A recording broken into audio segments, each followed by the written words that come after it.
I wake up every minute with the fever dreams. I push my mind to a limit where it needs to be. I work blind, got vision I don't need to see. I'm picking mind over matter, I believe in me. I need to find more hours in the day to breathe. Need to find more power in the way I be. And when my mind turns out with the painful scenes, I need to scream out loud, I can't stop me. I wanna be the greatest like Rocky. You know I leave them all hating like a hobby. I'm out here making moves like a lobby. And if you ain't with me, it's your loss. See, I got my mind on the facts, I'm a python. Grab what I like real fast, so until I have everything I attack, everything that I lack, everything that I want, and I see matter of fact. Cause I'm my own worst enemy. Only if I let it be.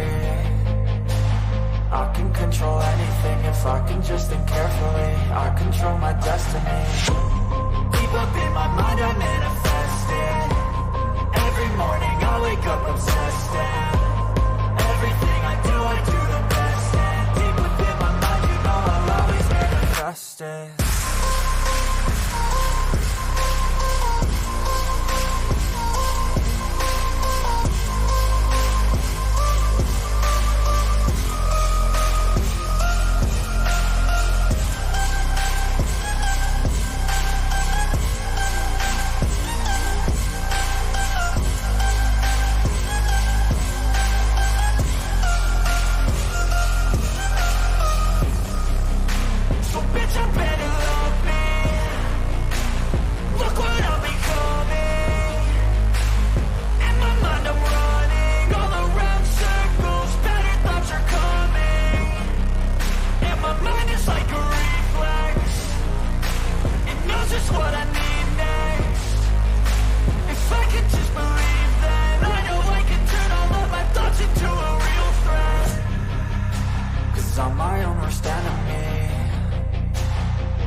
I wake up every minute with the fever dreams. I push my mind to a limit where it needs to be. I work blind, got vision I don't need to see. I'm picking mind over matter, I believe in me. I need to find more hours in the day to breathe. Need to find more power in the way I be. And when my mind turns out with the painful scenes, I need to scream out loud, I can't stop me. I wanna be the greatest like Rocky. You know I leave them all hating like a hobby. I'm out here making moves like a lobby. And if you ain't with me, it's your loss. See, I got my mind on the facts, I'm a python. Grab what I like real fast, so until I have everything I attack, everything that I lack, everything that I want, and I see matter of fact. Cause I'm my own worst enemy. Only if I let it be. I can control anything if I can just think carefully. I control my destiny. Deep up in my mind I manifest it. Every morning I wake up obsessed, and everything I do the best. And deep within my mind you know I'll always manifest it.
can just think carefully. I control my destiny.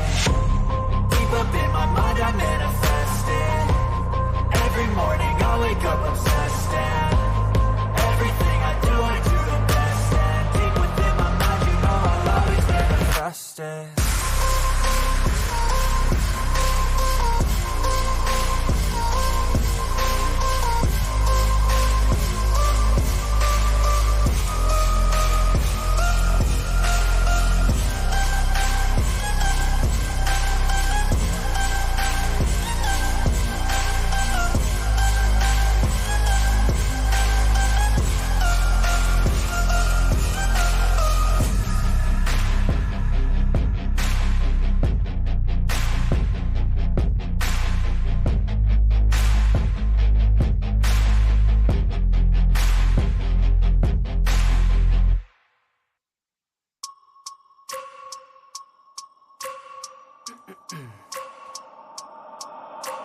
I wake up every minute with the fever dreams. I push my mind to a limit where it needs to feed. I work blind, got vision I don't need to see. I'm picking mind over matter, I believe in me. I need to find more hours in the day to breathe. Need to find more power in the way I be. And when my mind turns sour with the painful scenes, I need to scream out loud, I can't stop me. I wanna be the greatest like Rocky. You know I leave them all hating like a hobby. I'm out here making moves like a lobby. And if you ain't with me, it's your loss. See, I got my mind on the facts, I'm a python, grab what I like real fast. So until I have everything I attack, everything that I lack, everything that I want, and I see, matter of fact. I'm my own worst enemy. Yes, good people, big up to all of you, and welcome back to Chelsea Perspective for another edition of the Blue Morning Show. I hope you all are doing well. I hope you're all eating blue, sleeping blue, waking up blue, and overall living the blue life. As for me, that's what I do. Without wasting much of your time, we don't have too much to talk about today. Maybe we will talk a lot about the little we'll have to talk about, but we have this, just about an hour 30 minutes for the show today. We want to start keeping it as short as possible. We'll talk about Romelu Lukaku. We'll talk about Eghbali, Boehly, and I think a few other items we have lined up. Without wasting much of your time, sit back, relax, and let's get into the show.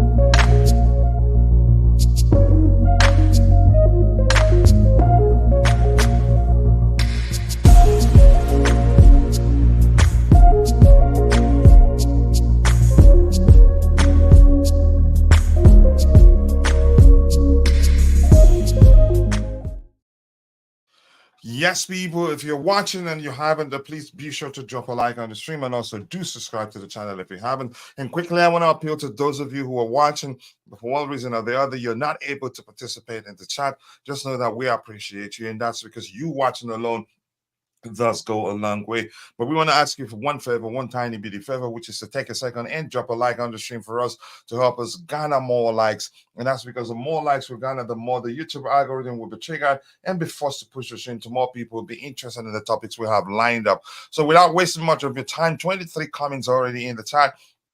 I'm going to try to catch up with what we have there so that we can move on and start addressing the items we have lined up. And please, after I say hello to all of you, just do me a favor. Just try as much as you can to keep, if you want me to address what you have in the chat, keep it in line with the current topic. You have every right to have a good conversation with a community member there. And I have my bro as the first person in the house, and his name is Constantine Dunn. Nice to see you, brother. I hope you're doing well, and I appreciate you finding the time to join the show. And after Constantine, I have my brother Tebago. A lot of my bros in the house. I appreciate you all. Tebago, nice to see you. I hope you're doing well. And I have Tebago here saying, hit the like button, people. Keep dropping the likes on the stream. Hit the like button, and also do subscribe to the channel if you haven't. 13 likes. And because this is a vertical format, a lot of people don't know how to help us with the like. You can hold on to the screen for a second like that, and you will see the like and comment options pop up. Choose whatever you want to do there, and we'd really appreciate that. I don't know whether you can like the stream by tapping on your screen. Okay, just give it a shot. And if you want to go full screen and you are on a mobile device, just swipe up and you get an option, and it will go full screen automatically. And for those of you that are watching, are following the show on X, formerly known as Twitter, or maybe on Instagram or Twitch, this is for you. Pay attention to what we have on the screen. Join us on YouTube to get a chance to win $50 every month. And the secret is you must be a student. If you haven't, join it and subscribe. But more importantly, we appreciate you. Yes, I've addressed now. And Nemaya, really nice to see you. We're not getting Osimhen. Okay, thank you for that. That's me trying to educate the followers on how you can find the like button. And this is saying, not original at all. Okay, you're talking to the Beho there. Gallagher, okay, we're finished. I'm not sure. He's okay, because he's not gonna play. Okay, I get it. They're seriously fighting. Conor Gallagher, Pochettino is getting cooked. Yeah, let's see. Keep dropping the likes on the stream, people. The likes that do go a long way. Let's see. We are finished against Newcastle, please. And okay. No, she's a bit jumbled up, and I don't want to stress myself trying to decipher what you're trying to say. Keep dropping the likes on the stream, people. The likes do go a long way. So I'm just gonna say I am happy. I want to see how Pochettino will cope. Yeah, without Conor Gallagher, right? Let's see. And if we do well without him, especially whoever fulfills the number 10 role on that day, if that person does well and probably created a lot of chances and score more, I don't. People will be asking him why he's been playing. We'll start asking why he's been playing Gallagher in that position. But just by the way, the Gallagher's importance isn't about his creativity, and you know that quite well. So I'm going to move on from that. Say hello to everybody so we can start addressing the items we have lined up. Thank you for that, Tebago. Sincerely do appreciate that. And if you're the person dropping, pressing on the heart icons on the screen, you're a genius, and I sincerely do appreciate that. Thank you so much. I love it. You can go with the 100% or whatever you choose to use. I think I did share the link in the wrong window. But Bobby, if you check the Chat Nut group, you'll see the link there. But let me still share it here. Apologies, it was a mistake. But Bobby, welcome. That's a sign. You see a lot of people praying for you in the group, in the panelist group. Lots of love coming from the community members. I hope you're doing well, bro. I appreciate you finding the time to join the show this particular morning. Nice music. Thank you. I appreciate that, bro. I think I did see Ty. I haven't gotten to his comment yet. We must sell Lukaku straight away. We'll get to that in a bit. Big up to you too. Ty, I hope you're doing well. How's everything going? You've been busy, and I totally understand it. That's because bills don't pay themselves. And plus your education, which I've always told you should be a priority. YouTube will wait. If I tell you why I haven't finished my doctoral program yet, you will sound crazy. But I've gone so far. I'm so far into it that I don't want to say, okay, just give up everything I've achieved so far because I'm pissed. I'll find a way to make it work. And but Ty, big up to you. When you get a chance, share the link to your YouTube channel so people can go check it out. Big up to you too, Vic. I hope you're doing well. And Bobby Stenhouse, we got Coach on my way for a brief catch up. Okay, it looks like you still don't have time. Big up, Coolest Chels. Big up to all of you. The first item we want to address, let's talk about it quickly. This just, in my opinion, shows that Romelu Lukaku, he doesn't respect Chelsea at all. No surprises there. When asked during an interview, I think it was a post-game or pre-game, I don't know, but during an interview, Romelu Lukaku, when asked about his future at Chelsea or Roma, and he says, listen, he doesn't have to mention England. I get it, he didn't say Chelsea, but we get where his what we totally understand his point. He says, I don't want any controversy with them in England. He doesn't have to put it that way. We understand that his camp and our club, we're not in good terms, but he doesn't have to go to that length. With them in England, I have to be smart. You know what I mean? And he laughed out loud, actually. You could interpret that to him laughing at a current situation at Chelsea. Did I learn the lesson? Let me go, guys. I have to stay. So he doesn't have to, you can say, be dramatic with his response, but unfortunately, Lukaku will always be Lukaku. Let's see what else we have here. Big up to you too, Weez. Nice to see you, Mr. Weez. I hope you're doing well. And here is Ty has shared the link to his YouTube channel. Go check it out. Let's have him get to 2,000 subscribers as soon as possible. 17 likes, and we're just 15 minutes into the show. It's a good sign. Please find a way. It's easy. I don't know whether you can like it by double tapping your screen or tapping on it once. I don't know, but the best option would be to press and hold your screen for about a second or even half a second. Then you see the option to like the video. Help us garner more likes. Shamelessly, we'll still be begging for likes. We're not a big account yet, but we're getting there gradually. So please keep dropping the likes on the stream. The likes do go a long way. Namaya is saying, let's see what Namaya has to say here. We have to be careful so they don't deduct points. I don't think that will happen to us. I think we'll be all right. Yeah, I understand what you mean there. Keep dropping the likes on the stream, people. The likes do go along with. So, Bobby, I'm going to come to you if you have anything to say about Lukaku's comments. Up to you, Bobby. Yeah, big up, coach. Big up to you too, brother. Yeah, I mean, Lukaku is one of the numerous millstone negative legacies left on Chelsea by Marina Granovskaya. I don't know, there's a lot of like sort of simping attitudes that backed this person that was perhaps one of the most ruthless, self fulfilling board members that we had during the Roman Abramovich time.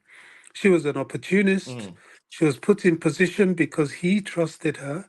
He felt that because he wasn't allowed into the country that first time he was sanctioned, he needed to have her there because he had created a pathway for her to climb up in his business establishment, whether by merit or not. But Abramovich was that kind of guy. He gave people that he felt were disadvantaged an advantage. That's why he stuck so strongly with people like Michael Emenalo and so on. He really liked people that he felt were disadvantaged and he wanted to give them an advantage. And she fell into that category. But unlike Michael, she became very ruthless, overtly ambitious, and selfish about it, and put herself in positions that she wasn't really qualified to be in. She made herself a director of football and as well as in charge of everything in the hierarchy. Although people tried to say, no, she only does the negotiations. No, she didn't. Certainly towards the end, she didn't. So Lukaku is a huge millstone around our necks. Will we get rid of him? Well, with time, once he runs down the contract, but he is the biggest mistake of mistakes. Yes, Bowley made mistakes when he came in, but his mistakes were made out of the fact that he needed to do something and he wasn't equipped to do what he was doing. He was steadying the ship at a time when the ship would have sunk if somebody didn't step in the breach. That's very different to just stepping in the breach and pushing other people out because you want to be in charge and you want to reap the benefits. So Lukaku's there. He has no love lost for Chelsea. We've seen the sort of character he is. Can we get rid of him this summer? I hope so. If not, we then have the same merry-go-round dance that we have because of his contract, which I think he has, about 2 years left, 3 years even? About 2 years, I think, which is a lot at his wages. Another one with high wages we could do with getting rid of is Raheem Sterling, but at least Sterling plays and doesn't sabotage the club. So it's sad, it's unfortunate. Chelsea have, you see, I understand our predicament right now, coach. I understand the young players. I understand the injuries. I was even somebody that was singing and shouting and dancing about the injuries and how it hamstrings the project. My only gripe with the current setup is that at the opportune moment given in the Carabao Cup final, where we could have, after going all that way, walked away with the trophy, we had a team there to be taken. They had actually seen that they were beaten, and we didn't beat them. That really pisses me off because that is so wasteful. We can't afford that, especially as that humiliated us on a sixth time in a row at Wembley. Okay, what's done is done, but it still remains unacceptable. But all the other aspects, like the injuries, which are now 10 coming up to playing a fully fit Newcastle. You know, people say, oh, Newcastle have had their injuries. Not like Chelsea. No, they haven't. Chelsea have had their injuries from day one. All key players, all high numbers, and it's difficult to manage. And then, you know, other things that have interfered with the club's finances, like contracts given to people like Lukaku, Ziyech, Malang Sarr, and so on. The club has done well to get rid of so many of them. But these last one or two or three, as it were, especially Lukaku, is a millstone round our neck. There's no love lost, and the sooner we can get rid, the better. In response to Lukaku's attempt at diplomacy, I think we have to be diplomatic as well and try and find a way to offload him and just suck up his disrespectful words. And the prize will be trying to get rid of him before his contract expires. And if, like in the case of a guy called Winston Bohadi, he sits out his contract, well, at least the contract has an end. And when he goes, I can assure you for the rest of his life, Stamford Bridge will be an area that will never see him welcome. All right, thank you so much, Bobby, for that. I'm gonna catch up with what we have in the chat, and then I'll come back and bring on leave the stage. You have my bro Tebago on the stage, and to correct something, this isn't the link. This is also yeah, it qualifies as a link to Ty's YouTube channel, but that's more specific. There, a link to the video he made about Oscar on says check out video on if Oscar's career has been wasted. Go check it out. I have my opinion on that, but until I watch that video, I'll leave my comment there on what I think. But to be just a hint, I don't think he wasted his career. He did what was you could say. Oh, you can say it's business for all parties involved, and I don't think we even at the time had the capacity to pay him half of what he's earning in China right now, because he's still there. Correct me if I'm wrong. Keep dropping the likes on the stream, people. The likes that do go a long way. And Constantine Dante is saying it's a great video by Ty. Wasted in many of our eyes, but he did what made him happy. Yeah, for his family. Again, he I don't know. For many of them, it's about surviving. I get it. They enjoy football. They love football so much. But you understand what I'm trying to say there. Keep dropping the likes on the stream, people. The likes to go longer. Lukaku, not a bad player. Nobody's saying it's a bad player, but he didn't help matters with the sort of things he was saying during interviews at the time. And he said a lot of stuff that led to us losing money. Even if anybody wanted to buy him from us at the time, they will be, you could say, asking for us to sell him to them for, you can say, for a chicken change, for lack of a better language there. When you indicate you want to leave a club, usually your valuation would take a serious hit. And he did that not just once, he did that on several occasions. I don't want to go into that because I don't have the information I had right now. Great video by Ty, and a good one there from Vic also. And Rich Moneymakers. Rich Moneymakers, thank you for becoming a member. You can say long overdue. My soundboard has just stopped working. It looks like the Bluetooth game is at the door. Most likely, that's the only reason. Whenever I try to use my soundboard and it doesn't work, next you'll see him in the chat. But that's fine. With Rich Moneymakers, thank you so much for becoming a member. That will go a long way. And it looks like my screen is frozen. I don't know whether you can still hear me, and I'm not sure how to fix that easily. Oh my goodness! I hope it's not one of those days where if you're in the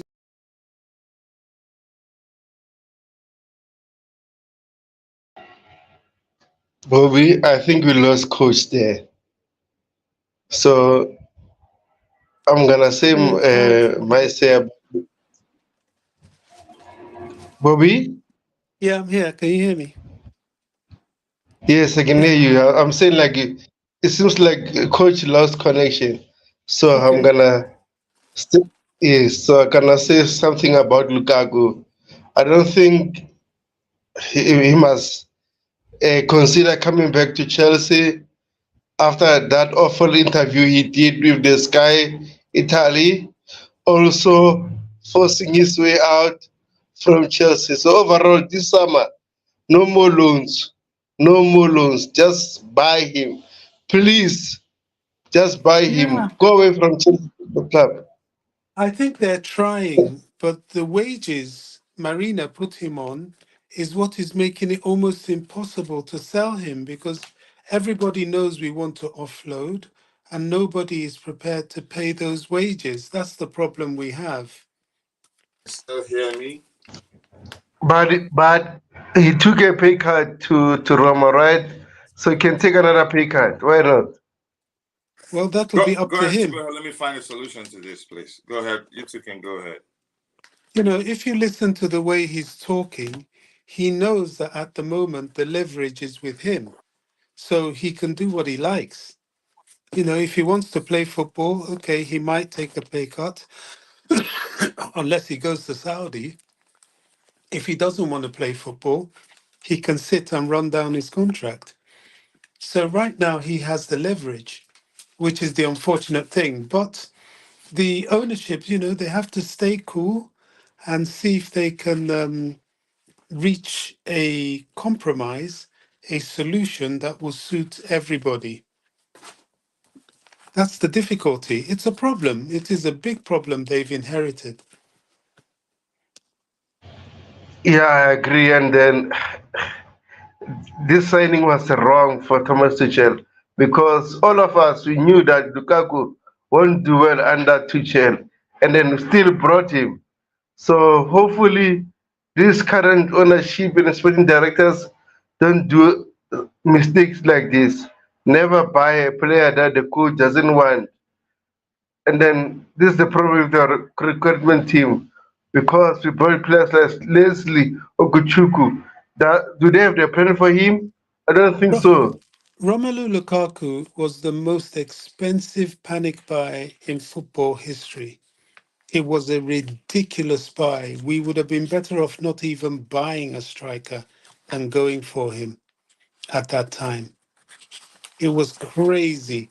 After the Haaland issue, when we found that Haaland was completely priced out of the market, instead of saying, okay, let's just wait till next season and see whether we can get Haaland, our then sporting director, although she pretended not to be, but she was, she then did a panic buy and got Lukaku at a ridiculous purchase price and wages. That's what we're suffering from right now. Yeah, Okay, we are while I'm trying to find a solution to my screen, I'm not sure what happened really. It happens every now and then, but this is a brand new system, so I'm not sure. Is there maybe one of the programs I'm using is you can say the root of the issue, but I'll figure that out later. So let's talk about the I think who was that report from? The report that Osimhen will most likely not join Chelsea Football Club down to factors that the report didn't mention, but I'm guessing probably because we have a financial situation right now, which means we're not going to be spending that much money.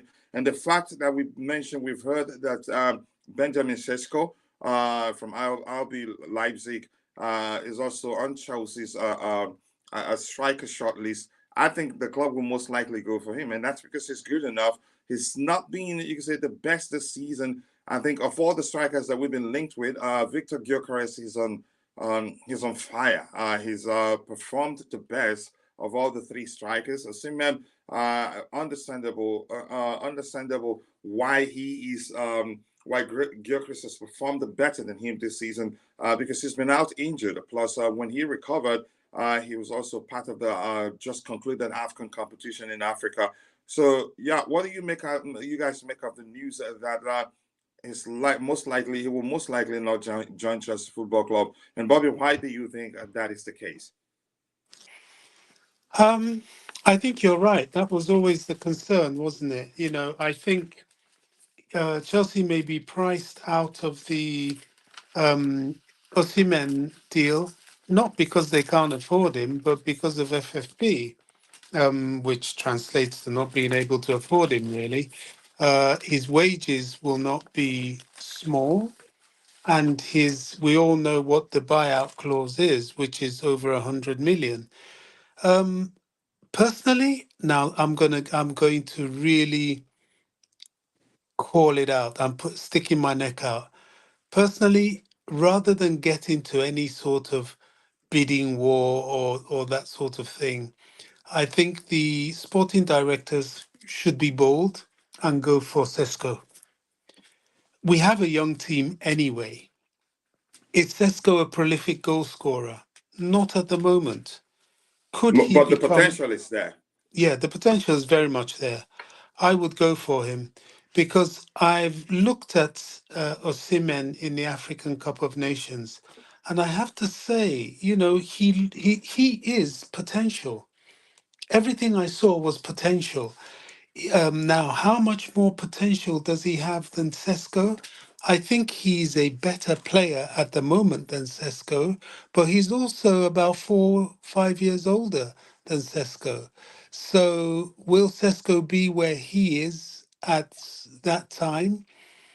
I think it's quite likely.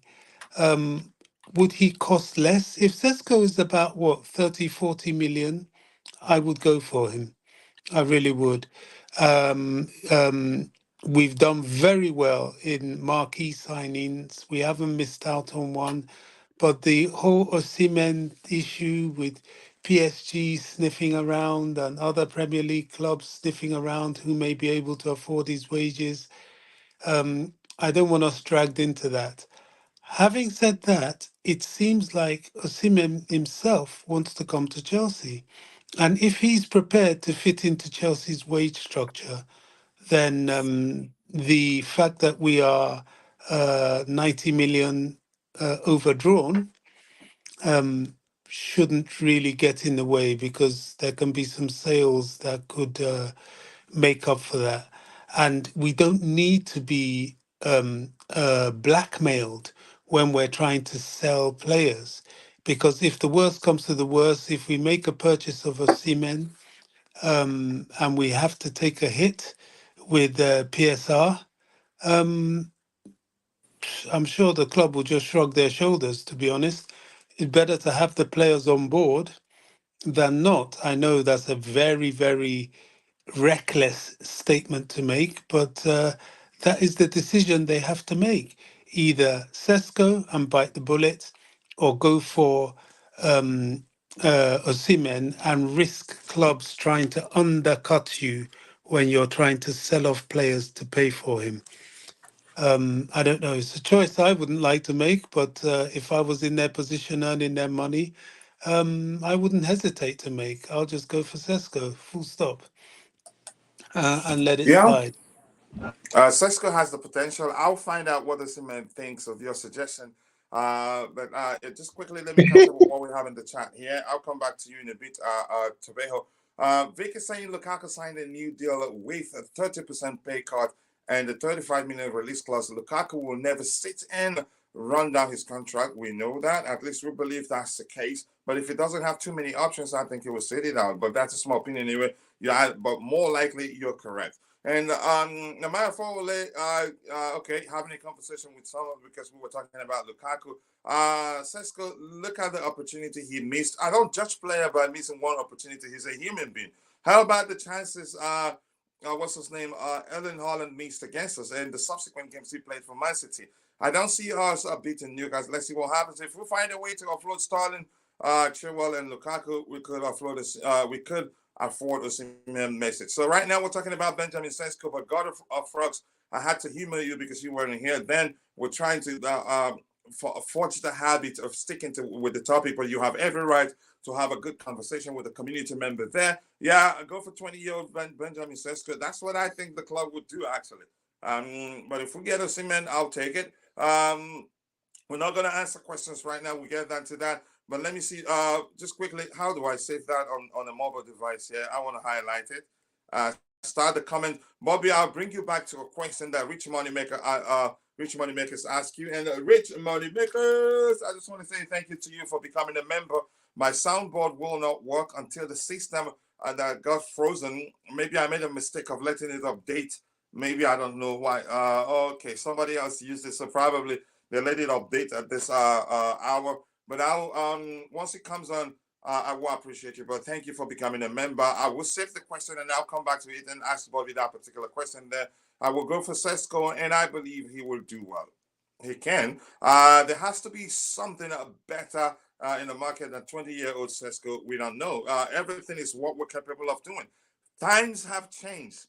Things have changed. The Premier League has changed. If you've been paying attention. And I'm going to go back to talking about something that I did talk about. Was it yesterday or 2 days ago? Things have changed so much. Our times have changed so much. Or the Premier League has changed so much that last January transfer window, I think, other leagues spent a lot more than the Premier League. There's a risk of facing points deduction given the Premier League's profitability and sustainability rules.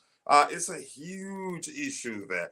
If you've not been paying attention, damn it, no transfer for Chelsea in the summer next season. I think we can find a way to balance the books and still sign players in the summer. Osimhen not coming, we could lose him to PSG. I'm still gonna argue he's not Lucho's, or if you prefer, Luis and Enrique's type of number 9.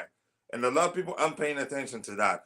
Except if PSG will sign him just for the sake of signing him and not pay attention to the fact that he's not Lucha's type of player. But that's just my opinion anyway. He may well be, or maybe he's changed. We lost Urate. I like that. You can argue we were lucky not to have signed them. It's okay. We have some players to sell and release. I'm sure we can buy 2-3 players. I think we still make signings in the summer. Gallagher is sick. I heard that. Hello to you too, JC. Nice to see you, my bro. I appreciate you finding the time to join the show. Tebago, coming to you. Benjamin Sesko, what do you think? And if you want to talk about Lukaku before you talk about Benjamin Sesko, up to you. And apologies, guys. I'm not going to be on camera until I'm the system. Yeah, it's updating. So probably the issue is that it started downloading updates at the time that I was using it. Because someone else used it and allowed that to happen. Apologies to you guys. I'll make sure such doesn't happen again. But of course, I'm not the machine myself. But Tobago, let's hear you if you're there. Yeah, with Lukaku, no comment. I think he got a chance to play for Chelsea. He messed it up. So overall, with the Victor Osimhen situation, I think we still have a chance of signing him. Because remember, every time when you listen to Joe Obi Mikel, I'm not saying it's his agent or something, but every time he talks about Victor Osimhen, he seems like he's confident that he might come to Chelsea. But at the same time, I think we need to have better alternatives. So Benjamin Sesko, man, it's not even in my second option because he's still raw, still young. And I don't want the same mistakes that Jackson are doing at Chelsea, then Sesko doing it also. So I would rather risk it and go for Victor Gogores because at the moment he's on fire, he's on form, and he's getting to his peak, right? So I'd rather get a striker who's getting on his peak than getting another potential. That's me. Yeah, I appreciate you saying that. And quickly, Bobby, let's talk about this. Because I have a few stuff that I have lined up on the. That makes a lot of sense, by the way. I can't see right now, so we're practically flying blindly. Bobby, here's the thing. It will take. Let's just focus on this fact. It will take 2 things for him to Chelsea to happen. Let's forget minus. That's minus the financial aspect of the whole thing. Whether we'll be able to pay him how much.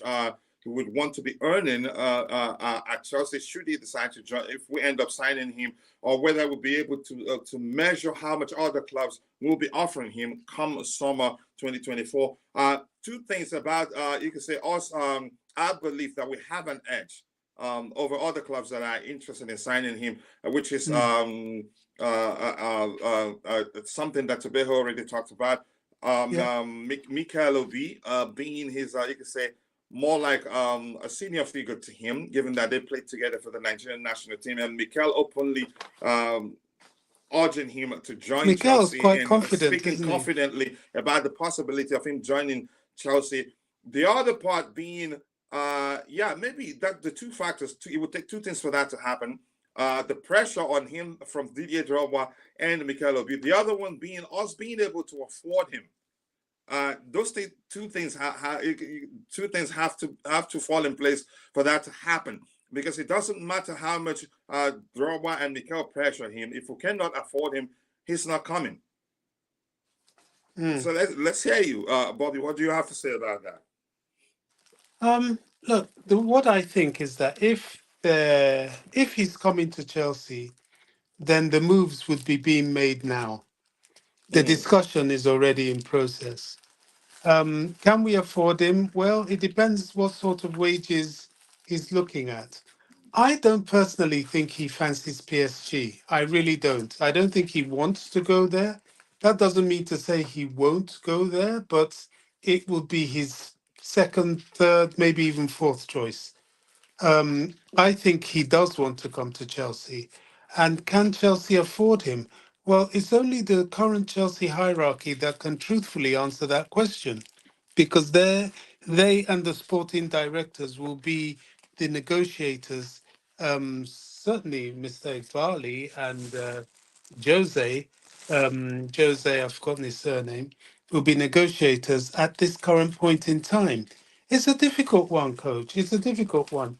And Chelsea don't need to be showing their hand too much because of the competitors for his signature.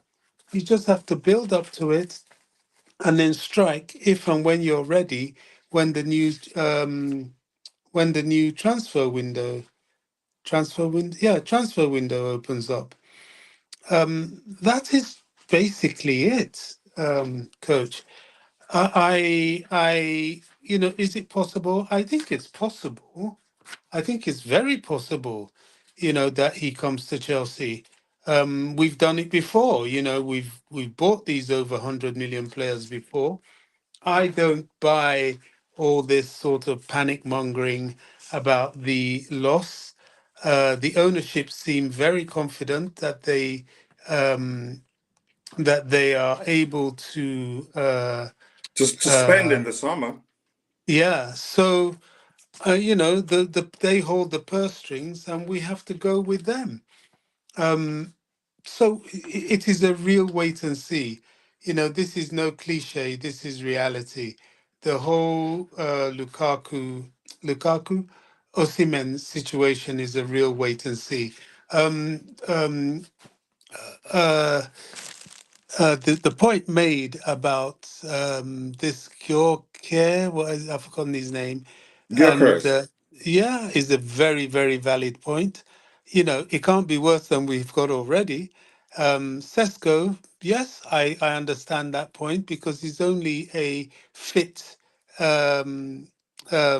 brochure, to be honest. That is how I rate him, a brochure with fitness.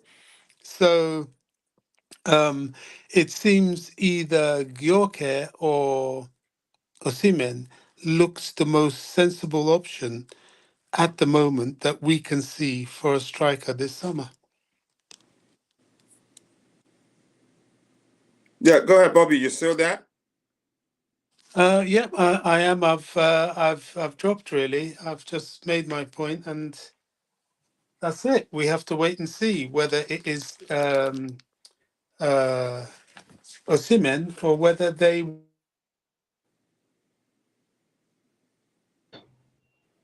We have former grandpa lawyer here, currently Mauricio Pochettino lawyer. Roger Dodger. Roger, from a financial perspective, but thank you, Tebago. Can you guys hear me? No. Okay, thank you. That confirms. Tebago is killing me. Here's the thing. Roger, I appreciate you finding time to join us on the panel this part. Always a pleasure. Here's the question I asked. I asked Bobby. I want to ask you the same question.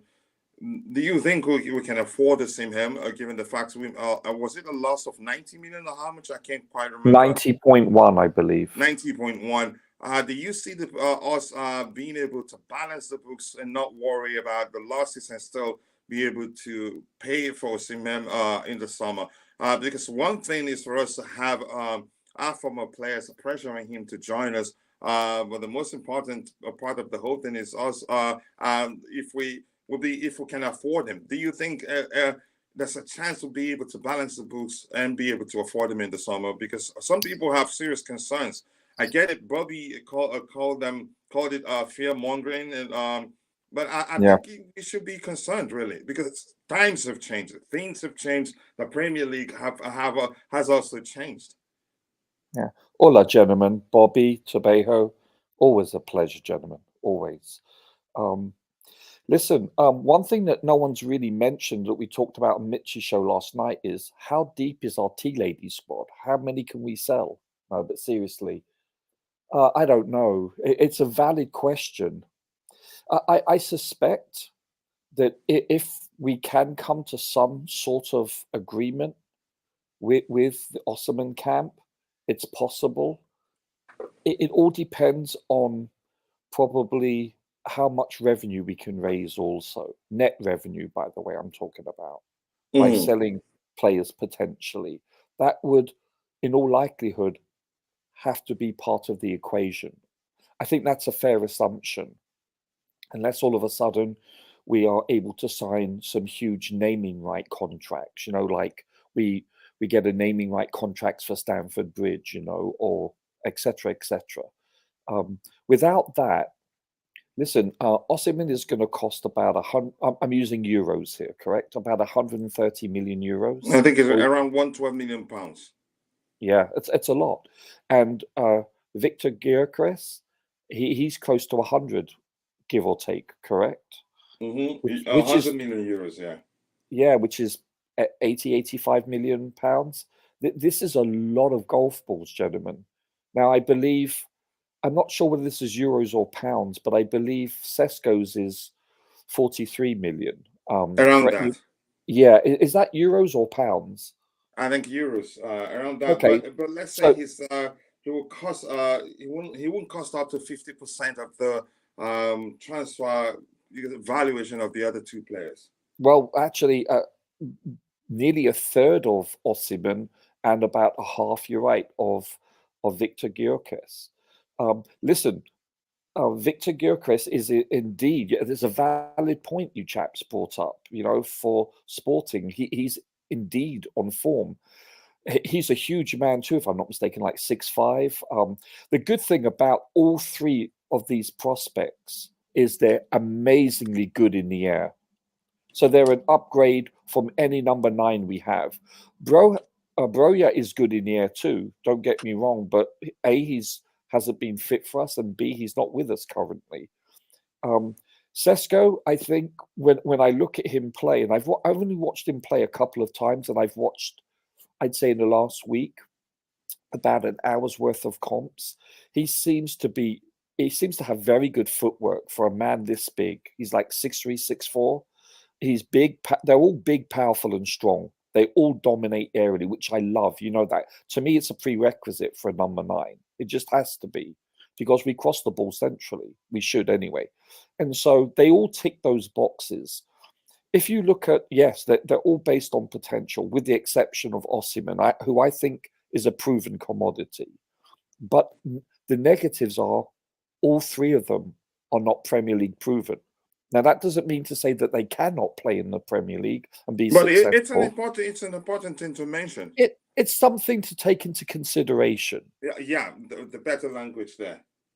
I honestly believe that, like for instance, if Osimhen was playing for Brentford or any Premier League team or any of them and was able to score X amount of goals, that to me would be a huge plus, but neither of them. So when I look at it, yes, if money is an issue with regards to us not being able to raise revenue to hypothetically afford this player. Who knows? We may be able to afford him. I'm not privy to our books. So, but if we're not, then obviously the prudent way to go would be to get Benjamin Sesko. I think he's better than anyone we have currently. Listen, Nkunku isn't a number 9. He's obviously an excellent player. Obviously not well right now, but between all three of them, I have no qualms about all three of them. They all come with their advantages and their inherent disadvantages, namely what we've spoken about. Who do I think will probably end up? I fear that, yeah, Osimhen could go to PSG. I don't think he wants to. I fear that Osimhen, if he doesn't come to Chelsea, I truly fear that he can be a huge hit for Arsenal or whomever. I really do. I fear that. Ooh, I fear him joining another Premier League club too. Yeah, and really, really cooking there. I hate to say it, but I fear that. However, listen, this time last year, the one player that I really liked the most was Højlund, that went to Man United. To me, I look at like Victor and Benjamin, they're very stylistically the same. They're prototypical number 9s. So is Osimhen, don't get me wrong. I think Osimhen is probably the best aerially from what I've seen. I didn't watch any African Cup Nations. I didn't. I should have. I should. No, I don't even need the African Cup of Nations to decide to know that he's excellent aerially. Really, no. I know that.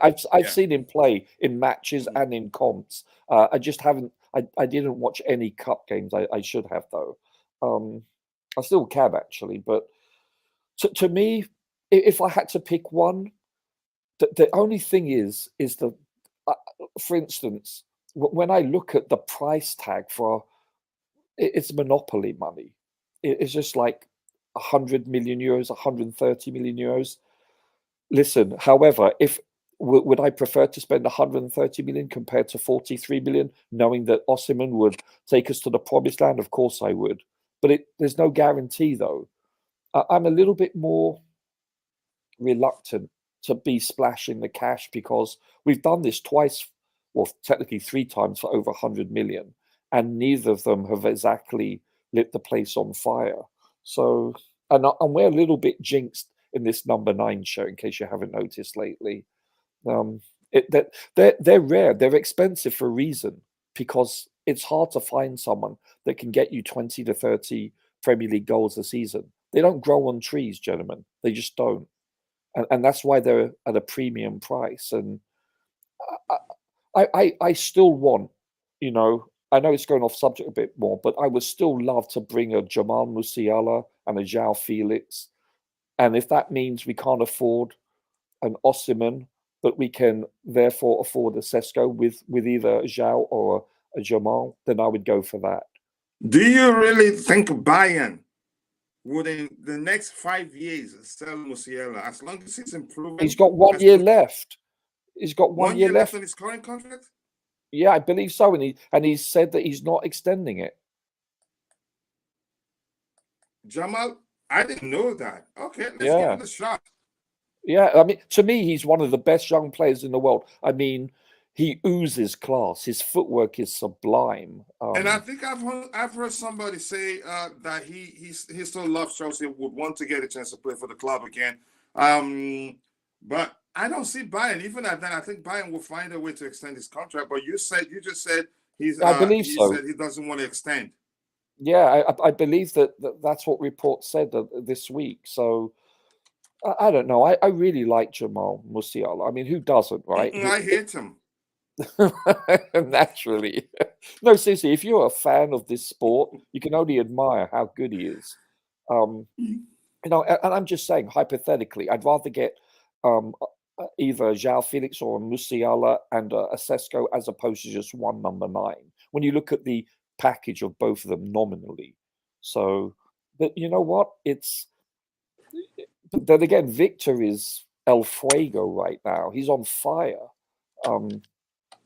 But both of them, listen, and by the way, the other thing is Sesko is 20.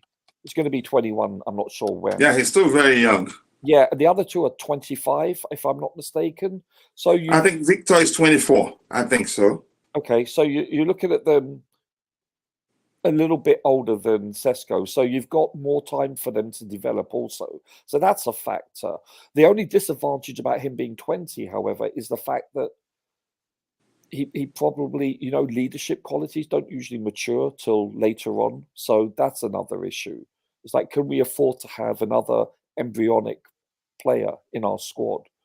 Maybe someone like a Osimhen that is a natural leader, perhaps, and can lead by example. That not just on the field, but how they train, how they conduct themselves in the locker room, in all aspects, not just on the field. Just quickly, Roger. That matters, Coach. Roger, just 1 second, bro. Yeah. So the Jamal Musiala Bayern's contract expires in 2026. So his current contract, he's rejected the offer. Not that he's not staying. Yeah, he rejected the offer, but I think they will find a way to keep him. But if they feel like they can sell him and make a lot of money and sign another player, he's going to be informing me. He's going to be expensive.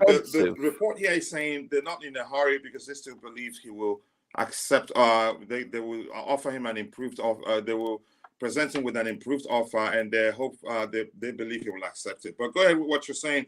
I thought maybe they have him tied down to like until 20. You said until 1,000 years, given how good he is. It's a huge risk. But go ahead, Roger. Yeah, listen. To me, he is on a different level for youth play. How old is Musiala, by the way? I didn't look it up. Let me check. He's still early 20s, right? Is he up actually 20 yet? Let me check for you, but go ahead with what you're saying. I'll find out. Yeah, don't get me wrong. He's not going to cost us 2 cans of Coke and a packet of crisps. He's going to cost a lot of money. But do you understand? I've seen enough of him. He's 21. 21 years. Yeah, he's still very youthful, and I when I look at his all-around game, I don't see any flaws. He's incredible to watch. He's not Premier League proven. Roger, yeah. Do you know how much he worth?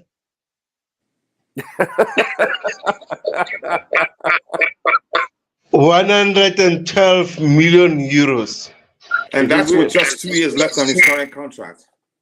With just 2 years left. See, to me, I think we need to move on with certain Mr. Sterling. We need to move those players on, if we can, of course. I'm not saying we can. And I think we need an upgrade in that position. Players like this, playing out wide, that are elite, in my opinion. I would call Musiala an elite player. I know he's very young and he hasn't proven much yet, but you can tell he oozes class, Coach. I think upgrading that position would be beneficial. I mean, we need a more traditional 10, and you could argue we don't have one, except until because he can fulfill the 10 role effectively. Or he can play out wide too. The guy. Yeah, go ahead. He can play out wide too with Nkunku. You look at Palmer, Nkunku, Musiala with a Sesko up front or whomever. I mean, if we want to be top 4 or / top 5, if English teams in the Champions League do well this year, then we're getting into Europe, next year, top 5. If we want to be at least in the Europa League next year, we need to do 2 things: shore up our defense, which is by far the easiest thing to do, and B, start putting away more chances. We create enough, we're just not clinical enough. So, and obviously there's the third thing: stay bloody healthy. That small technicality, right? But those are imperatives, in my opinion, if we want to stop languishing in mediocrity in the middle of the Premier League. Let's be honest. That's my opinion anyway. Yeah. Thank you so much, Roger, for that. In other news, this one says Eddie Howe is saying, I can confirm, let me word for word there. I can confirm that Lewis Hall's permanent move is closer to being triggered. He will stay here for many years to come. Houston, I'm still going to Oh, say, okay. yeah, I think they're being a bit cautious in the sense that they don't want a situation where they get themselves cornered, getting to the stage where that most definitely they have to sign him on a permanent and pay us because chances are they might have other priorities that you can say they should other areas that they should prioritize to make their squad better. I think they're being a bit cautious because by now, if they're serious about keeping him, he should have played enough minutes to trigger that Yeah. option. But that, yeah, so I don't know if you agree, Roger. They've been a bit cautious. You know, there's a possibility he could return back to Chelsea. I'm really shocked that when you consider the injuries that he's had, that he hasn't been employed more. I'm very shocked. So that's telling. Yeah, I mean, who knows though? It could be because maybe Eddie Howe wants to quote unquote protect him more. I have no idea. And listen, they're privy to what they see on the training ground. That's what they go by, coach, nothing else. And so if that's the case, you know, then so be it. I have no idea what their intentions are, but just looking at the amount of minutes he's played, it is a little bit telling, but it could be misleading also. We don't know. Coach, sorry, Roger. Funny thing, your client rejected Louis Hall and Ian Martin, two talented players. Your client should be shameful. Your client. My client, I get it now. I get it. I didn't hear the first time. Yeah. Listen, I like Lewis Hall a lot. If you recall, last year when we played City twice, the best two players on the pitch were Lewis Hall and Cole Palmer. If you recall, they were, to me, I know it was a very youthful teams, both sides, but still, they stood out in my opinion. I think Lewis Hall has tremendous amount of potential. Mutton also. We didn't even give him a chance in an area where he plays traditionally in the midfield area. But even when played in the wing back position or left back position, he was excellent too. He shoots the ball very well, has excellent passing range, reads the game very well. I think it's an unfortunate situation, really. But I have to blame the managers that he's played under. Yeah, I don't know about. Yeah, you could do to a certain extent, but I think his profile doesn't fit. I mean, thank you for recognizing that I have the right to. No, but listen, we're the second. So Mitchie brought out a stat yesterday. We're the second shortest team in the Premier League, and guess who's the shortest? Brighton, who we buy players from.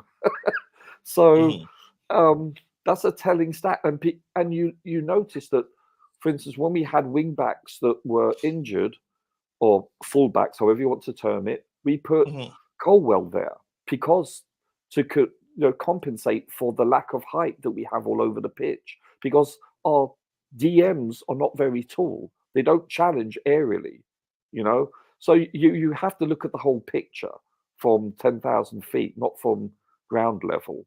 So when you step back and look at that, you can see why he's being employed. Listen, I'm not demeaning Matson whatsoever, but you've seen him being ragdoll off the ball. He doesn't have enough upper body strength. I don't think he's strong enough to compete.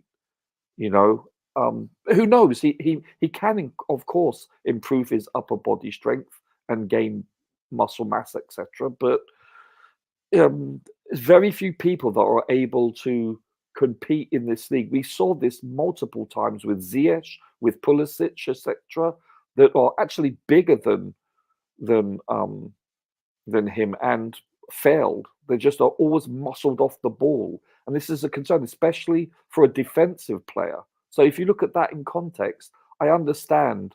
Listen, I'm not saying that the coaching staff have made the right call. Who knows? Had we employed Matson in a left back position or anywhere, he could have cooked this year. He could have excelled.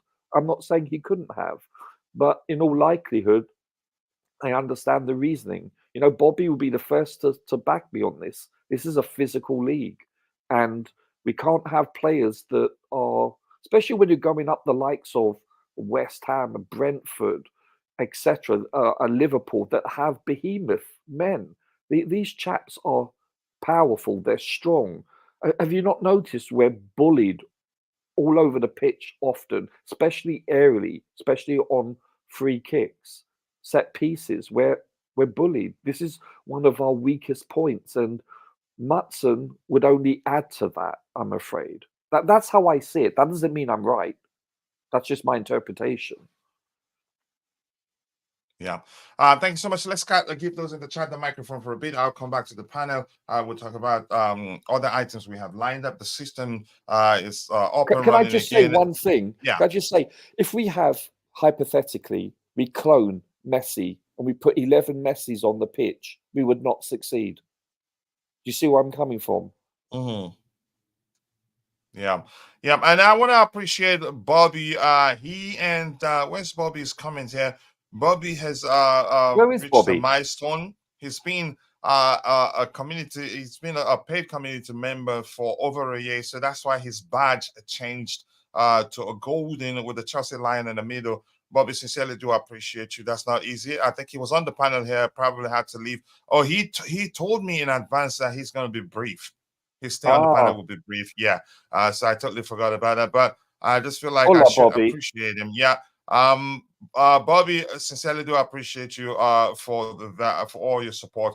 Thank you so much. Let's see what else we have here. Where did I even stop? I need to catch up with some of the items we have here. And there was a question that Rich Money Maker makers asked Bobby. I will throw that at you in a bit, Roger, if you don't mind. Let's see. I was trying to highlight this particular comment here so I can catch up with what we have.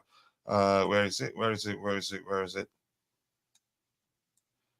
Oh my gosh, this the issue really did throw me off, really. Okay, here. Hi, this is Ibrahim. Can we use a 4-3-3?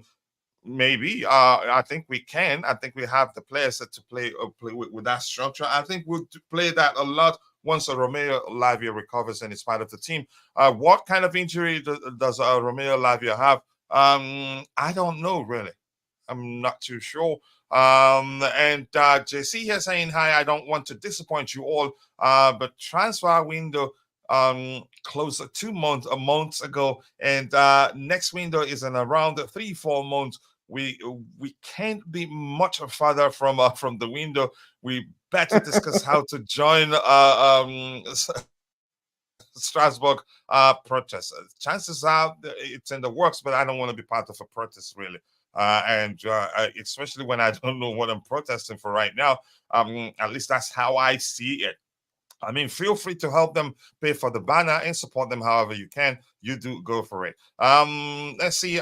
Rich Money Makers, I appreciate you for becoming a member today. I know Constantine Dante probably would say, yeah, long time overdue. Okay, thanks, Coach. And it's a pleasure to be on this chat room with full of legends of football, intelligence, and the elite level. I have contacts inside the Chelsea board of directors. Big up everyone. Big up to you too. We appreciate you. You know that. More importantly, whether you have contacts inside the Chelsea board or not, you know we love you here. Even if we could afford Osimhen, why should he come to Chelsea? Let's see. Today, I'll come to you in a bit. There's only one certainty until the end of the season. We will avoid relegation unless we are deducted points. But I don't think that's happening. If Everton, who you can say blatantly, you can say didn't respect the rules,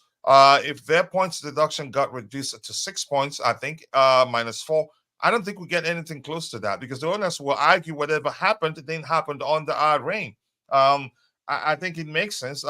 Hopefully, the human part of those in charge of dishing out the punishment, for lack of a better language, will come into play, and they'll say, yeah, they told us the truth. They self-reported the issues, except if we are, let me just be more specific, the accounting discrepancies, except if we end up getting into trouble again. But we're 19 million, so there's still about 10.5 million to go before you could say we're in trouble. But right now we'll risk getting there if we don't sell players. And I do discuss a lot with Vic behind the scenes because he's well acquainted with those things, and it makes sense given the discussions that I've heard, had with him. For the love of CRC, indeed, people just are exchanging greetings there. I think we have one of the best young players in our team, but try to understand them. Poch, they can do better. Ibra, I think they can do better too. I don't want to deserve it. Nobody wants him, and we've heard that the club and looking actually to hire him. We are walking borders reach apparently. Do you guys think Poch has the cojones to resign? I think that would be a good one since we don't have a lot lined up to talk about. Roger, but Tobago, before I have Roger speak about this, Tobago, I want to hear you. You wanted to say something. Yeah, it's a funny one actually. I just want to ask Rich Moneymakers, give us the league lineup on Monday. I'm not gonna say anything except I'm gonna bring that back up for Roger to answer. A lot of questions there, a lot of in the competition, and we have Brian Batai, the brilliant. Let's go for Amorim or Jose Mourinho. We're not too sure what the club, the owners, what they're going to do. In all honesty, keep dropping the likes on the stream, people. The likes will go along with this set piece. Coach will help with our defensive errors. That will go a long way. Have we hired one already? Are we still looking to hire one?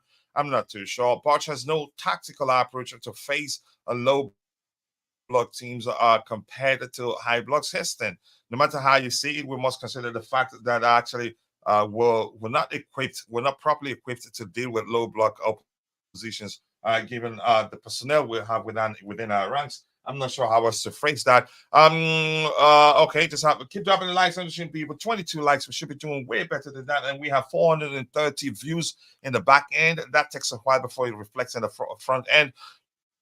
Nothing or no one will help until Poch and his assistants leave. And he said, and a certain spots or signs of recovery guy. Yeah, another worth mentioning the gaffer's son. Anything else? Let's see. I think I'm gonna scroll to the very bottom and then I'll try to get your subsequent contributions in the chat. But I want to say hello to you. Nice to see you, Gavin. I hope you're doing well. Share the link to your YouTube channel so people can go check it out when you get a chance. And greetings to you too, Duke. And I feel like pronouncing the ending part of your name will sound as if I'm saying something, and so I have to be cautious there. Apologies to you. And we have JC saying, Coach, a politician once advised me the easiest way to survive or avoid avoid no confidence motion vote is to give a 15-hour speech in the parliament. Okay, let's wait for Coach to catch up. Yeah, please do wait for me in a big greetings to you too, Duke. I'm not going to say the end part of no. I know that's what it means, but I don't want to say it. It sounds like something at the spelling. I'm not doing that. I apologize, really. Roger, let's answer this question first. I think there's another question. I've highlighted two questions. One of them is from an OG here, Constantine Dante. We get to his question. I think Constantine Dante has about a month left to get that golden badge. I think he's getting there. Probably he's been a member for 11 months or plus. But that's by the way, Roger. Here's the question on the screen for you. You guys are in the same gang, so that's why I'm asking you the question. It says, let me change it, remix it maybe. Roger, do you think Shesko will be good for us? Let's yeah, that's the part I want you to respond to. Yeah. The question was for Bobby, but Bobby isn't here. I know you can rep the gang very well, so let's hear you.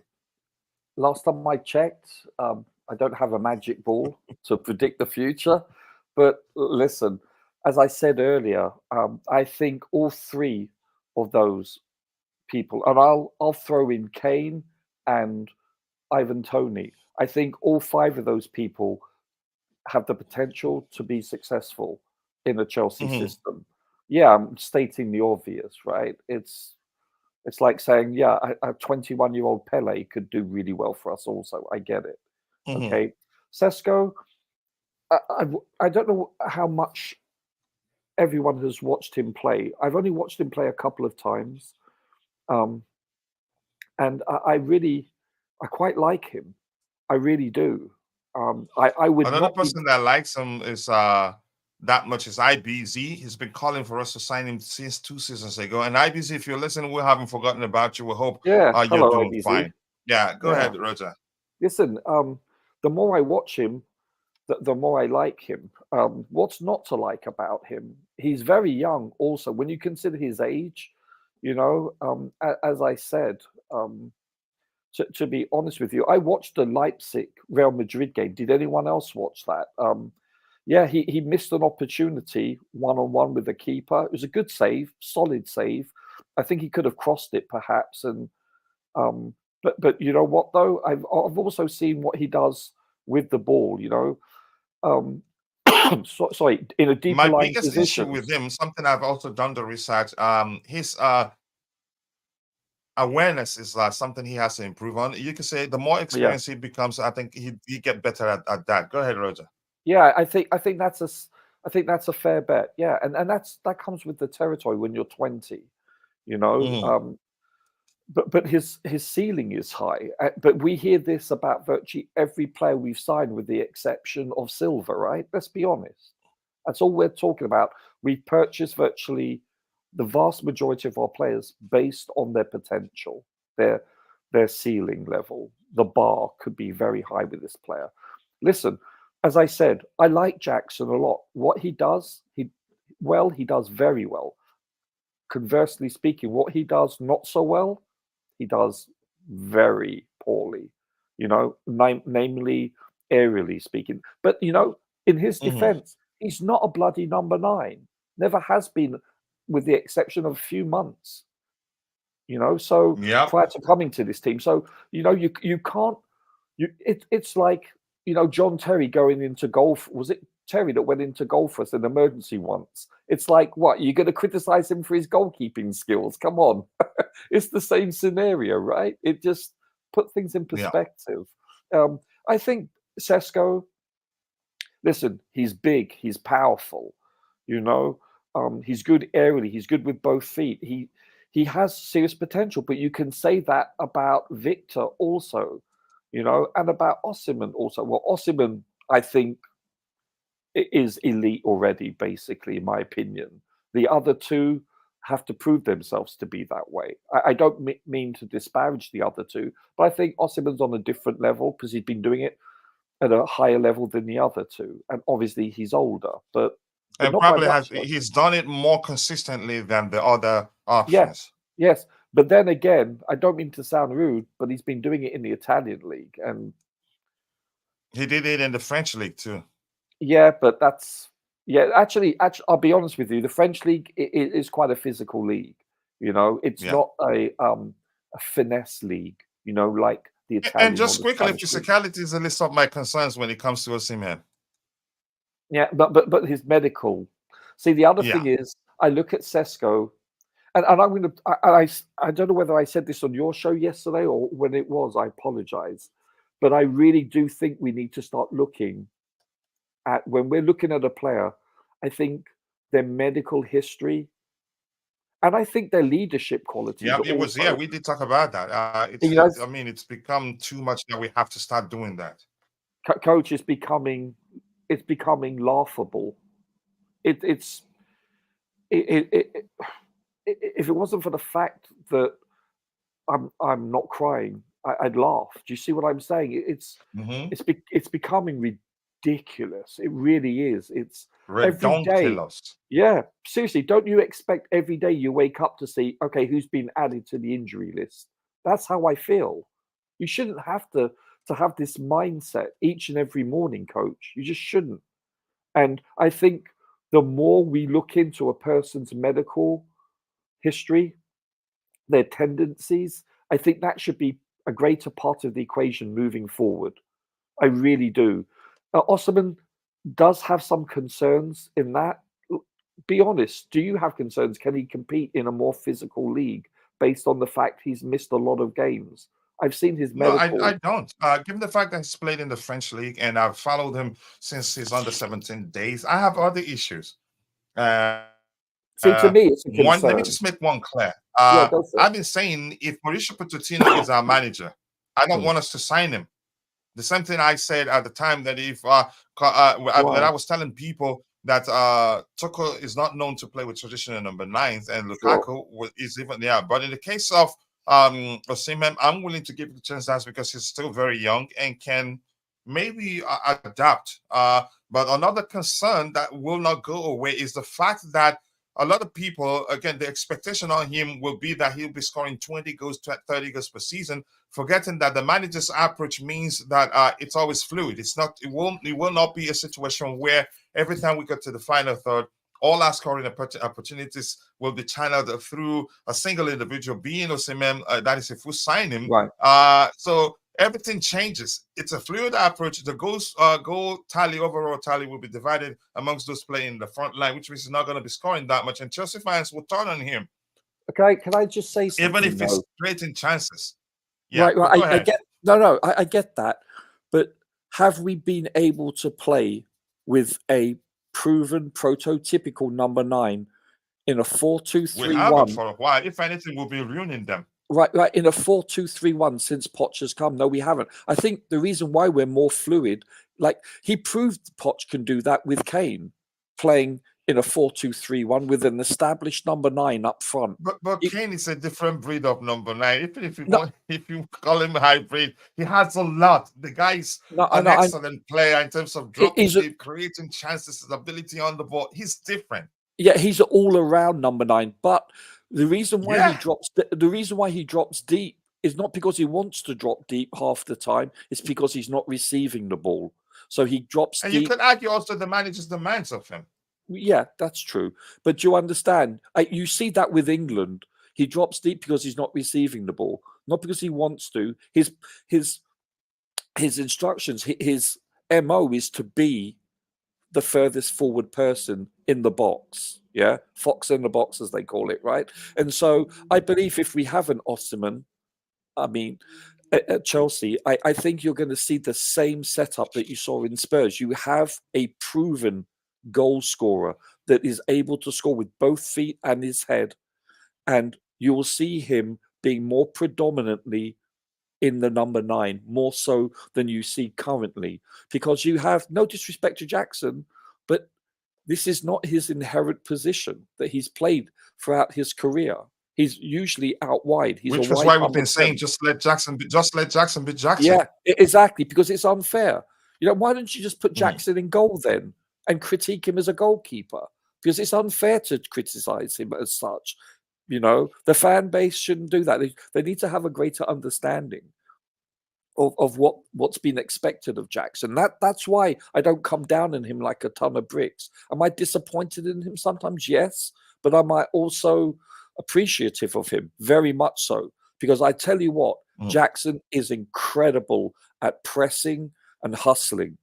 What he does off the ball, hold up play. He can also get a lot of assists. You know what? To be honest with you, when he's not on the pitch for us, we have zero hold-up play, coach. Zero. Yep. It's the intangibles that I credit him with. Stuff that you cannot put down on statistics that I love about Jackson. But anyway, so getting back to Osimhen, honestly, I believe that you'll see more of a prototypical approach under the 4-2-3-1 that you saw with Spurs, for instance. Now that's my logic. That doesn't mean it will happen, but that's what I believe would transpire, because we haven't been afforded that luxury, really. Yeah. We've had Broja, but come on, Broja wasn't fit at the time, and he's been missing the vast majority of Poch's games. So that's why I believe, coach. I believe he can succeed with Poch. I really do. Yeah. There's one more question on the screen that I'd like us to answer, but before that, I think we should give the microphone to those in the chat and hear from them for a bit. And Benjamin Sesko, I want to look at his stats at the 22-23, 21-22. So we'll see how consistent he's been in terms of goal scoring. We've addressed that. I think you could say that. Let's see what else we have here. Anything else to address? Otherwise, I'm going to move to the very bottom. And GFC Gavin is in the house. Please, if you're watching, if you haven't, go check out his YouTube channel, subscribe, and let's help him get monetized as soon as possible. Chilwell needs to calm down. He's picking fights with young players. I remember that. Even though you're a Liverpool fan, I was inclined really to read that. That was funny. He shouldn't be doing that. I read that. We've addressed that one. I fully agree. Let's see. Let's wait for coach to catch up. I've caught up. I think I should be going down below that. And Josh is in the house. It's going to be Osimhen end of the season. Okay, Josh, I remember you said that, and I'll remind you when you said it's going to be Osimhen. If we sign him, fine, I'd take him. But just nice to see you, bro. More importantly, I hope you're doing well. Sorry, my soundboard is broken, which means the Bluetooth will get me somewhere watching. My view here about Chelsea is that Poch is does not have a good tactics or game plan to a small team. Some argument right there. Duke, nice to see you, Duke. I'm not going to pronounce the end part of your name. I'm sorry. I still go for Osimhen as our striker for the future. Let's see what happens there. It's going to be Osimhen, Josh says. And big up to you too in live, no limits. Nice to see you. Big up Kuchila, the panel in the chat, supporting this club recently. Should come with a health warning. Lord help us. Yeah, unfortunately. Blame the manager. Now, Josh, once again, Josh has chosen violence this morning. I think Sesko is good, but physically, he is not there in the Premier League. We don't know. I think Sesko can actually be physical from what I've seen so far. Osimhen is proven in 4-3-3, having another 10 behind him. Another behind him, a proper 10, not Gallagher, will only make him better. Gallagher can still be part of the team playing in a 4-3-3 structure, playing as one of the right, playing as the right 8 there. I think he'll still do well and still use his energy. The manager can still make good use of his energy on there. In a 10, in my opinion, even though he's done relatively well, I think we need a more natural 10 there. It will go a long way. And I agree. He's created again. I think he's topping our. He's created more chances than any other Chelsea player. Even if that isn't the case, his number in that department is high. But I think if we have a more traditional 10, the chances are he's created 10 times as more or twice as more, but you never know. But right now, give him credit for how well he's done so far. Tebogo is silenced today, probably at work or waiting for me to call on him. But he knows he can always come in whenever he wants to. And I think he's done that occasionally in this show. I hope Osimhen says, I will join CFC, but only one condition. If he says that, they're not gonna sign him. And I know where you're going. Responding to JC there, Rich Moneymakers, thank you for preceding your comment with the name of the person you're responding to. That way, we're not gonna try to read it while you're having a good conversation with our community member there. I think Jackson considers himself a striker. I don't know, but he was never one. Played there, I don't think even up to half a season. He's done better for us on the flanks than he's done when he played centrally. So we'll better utilize him in a position where he'll be more effective for us. Osimhen is a Porsche, and when it comes to comparing Osimhen and Kane, I think Osimhen is a better player when a player is hungry. And I wouldn't compare them. Let me just stick with the different. Let me just stick with that. For me, from what we know so far, Kane is a more complete number 9 than Osimhen. More complete. Yeah, but he's so many ways. He's older but there also, are aspects, coach. That's important, but that factor means more experience. Let's just go with more experience, right? Yeah, well, that's what I'm alluding to. You know, I know, but I like to shame you in public, like you like to do to me. But seriously, Osimhen, when he reaches Kane's age, he could be just as good. I don't see why not. That's what I'm saying. Let's stick with they're different. They're different. Yeah, there are different stages in their career. So I think exactly. More importantly, yeah. Give me 1 second, guy. Can I ask Yeah. you, Coach? Coach, can I ask Sorry. you very Yeah, go ahead, bro. briefly? Go ahead, If Roger. you had the decision, if you were on the board and you were making the calls who to purchase for your number 9, and taking the financial and everything else we've talked about today, who would you want to sign for That number person 9? isn't actually on the current list. Oh. Santiago Jimenez. Oh yeah, is that the Mexican chap you? Yeah, he's the more complete of all the players we've been linked with, but for some reason we're not interested. Here's the thing: Please the scouts at the club, they look at Yeah. all the metrics, not just that's me. Because everything I've seen of him is based on eye test, and I've done a bit of research. Actually, a month ago, I did put out a post on X where I compared the three of them. He's the more complete of the three of them. He's good aerially, can be physical. He's quick, good hold up play, can create chances too. I love Santiago Jimenez, but go ahead. No. If you could read the private chat, then that's all I'm asking for, sir. Okay. So I can look him up, and I don't know anything about him, to be honest with you. Yeah, I'm you sorry. should look him up. Yeah, that's it. But he's not on the list, so it doesn't look like we're going to sign him. That's interesting. Well, you never know, though. Yeah. We could be flying below the radar. One doesn't know. But okay. We could be interested and nobody knows. But go ahead. But okay, hypothetically, if you take him away, if he's not in the mix, so to speak, who would you want out of those 3? Sesko, Gyökeres, or Osimhen? Who would you pull the trigger on? Yeah, no, because I don't know either. I'll be honest with you. No, I'm not answering that, Roger. I don't know. I have to be honest with you. Yeah, I don't know either. Yeah, I before usually I always consider the preferred approach. You can say the manager's preferences, and given what I know of Mauricio Pochettino, I'd argue he's not into your stereotypical number 9s. I beg to And differ. I've told people, I get it. Osimhen is still very young, and still there's room for improvement. The chances are, if you start playing under Mauricio Pochettino, he'd learn that everything will not be channeled through you. Like you could say, 70 to 80% of our chances will not be channeled through you. We play with a more fluid approach. The manager is not into stereotypical number 9, and we did here during last summer. Last summer, that he's looking for players that are capable of playing across all the positions in the front 3. But you know what, is telling the people, but a lot of people aren't paying attention. Go ahead to what you were saying, Roger. You know, out of those 3 players, stylistically, the one that is more closer, more similar to a Kane in a 4-2-3-1 would be Osimhen. He's more fluid in that regard, I believe, as opposed to Gyökeres or Sesko. That's what I think. So I'm coming right there, but here's the thing. All I know is that I think he can improve. He can adapt.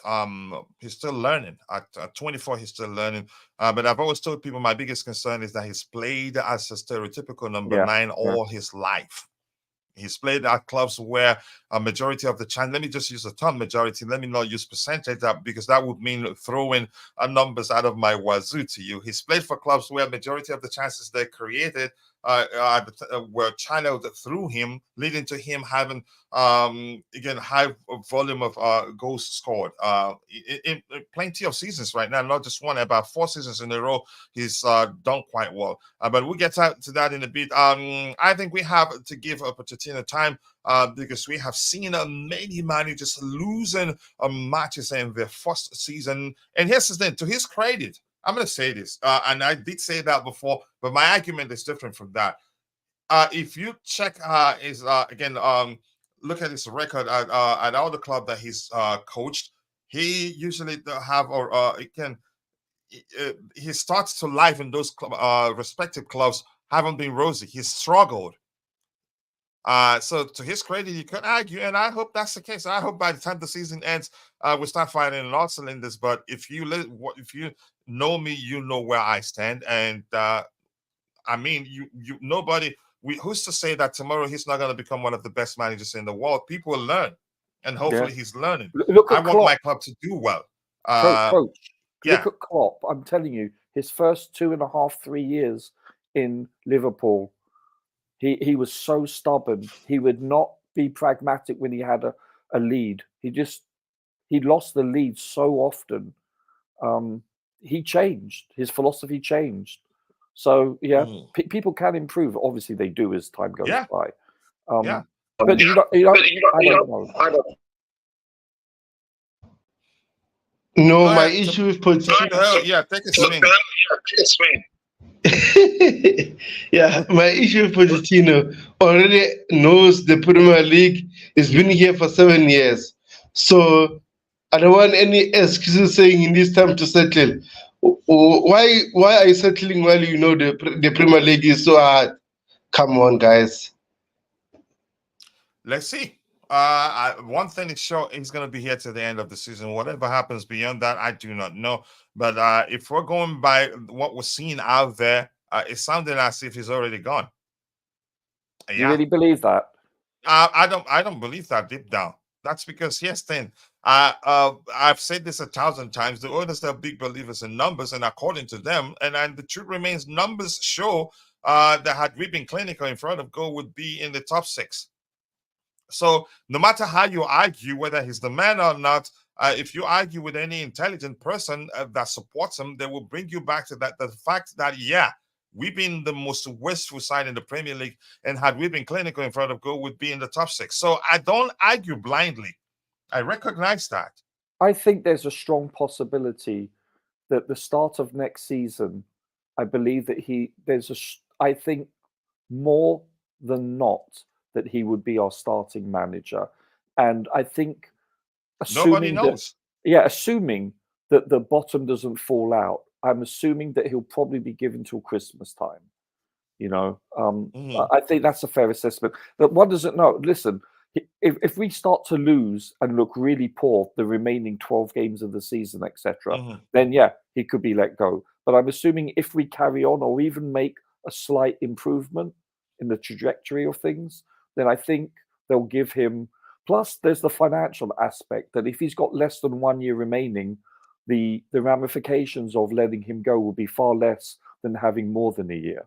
There's that aspect too. Yeah.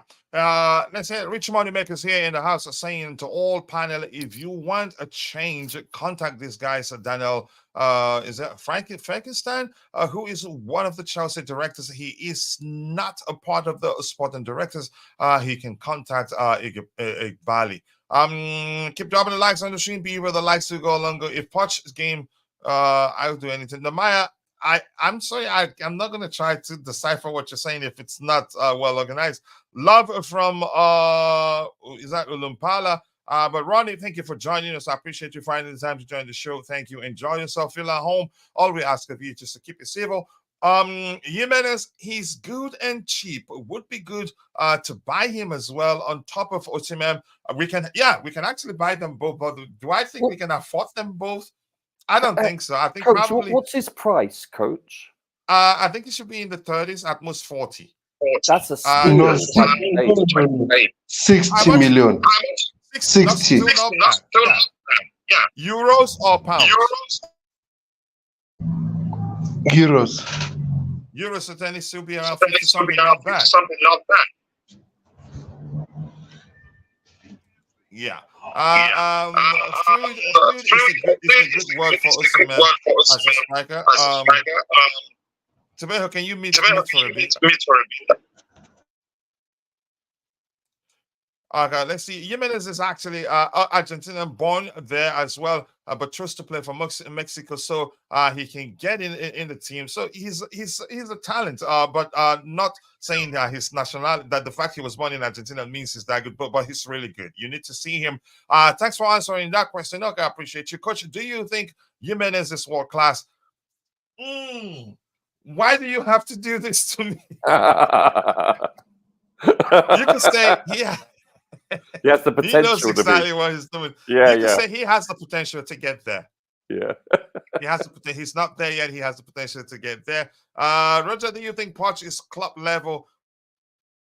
You keep bringing a club up. I think you're the one trying to put words into Roger's mouth. No, even though, I'm just saying. Know why he was mentioning him. I'm just mentioning the fact that Klopp, when he came to Liverpool, he changed. You know, he did. It's noticeable. I mean, he would never shut down shop, you know, like Mourinho would. Mourinho shuts down shop with a 1-0 lead. And you know, especially at the bridge, that the opponents weren't scoring. You know, Klopp refused to actually change his philosophy. Do you understand? And that's why I mentioned, I'm just giving an example of a person that has the discipline to change over time. So that's all I'm mentioning. You know, you can read between the lines if you want. Yeah, Constantine Dante is saying Jimenez scores a lot in the Netherlands, but has only scored 4 goals in like 25 games internationally. It doesn't matter. He's coming to play for us in club football. We're not Mexico. I'll take the other one. I'll take should I say I'll take the first one rather than the latter. The first one is aligned with what we're looking for. Club football, he scores a lot. So let him come, in my opinion. This is so complicated now. Coaches watch out. So to counterbalance, punch in. Roger is the devil's advocate. Coaches Roger's advocate. Wow, some breakdown there. It's tiki-taka triangles.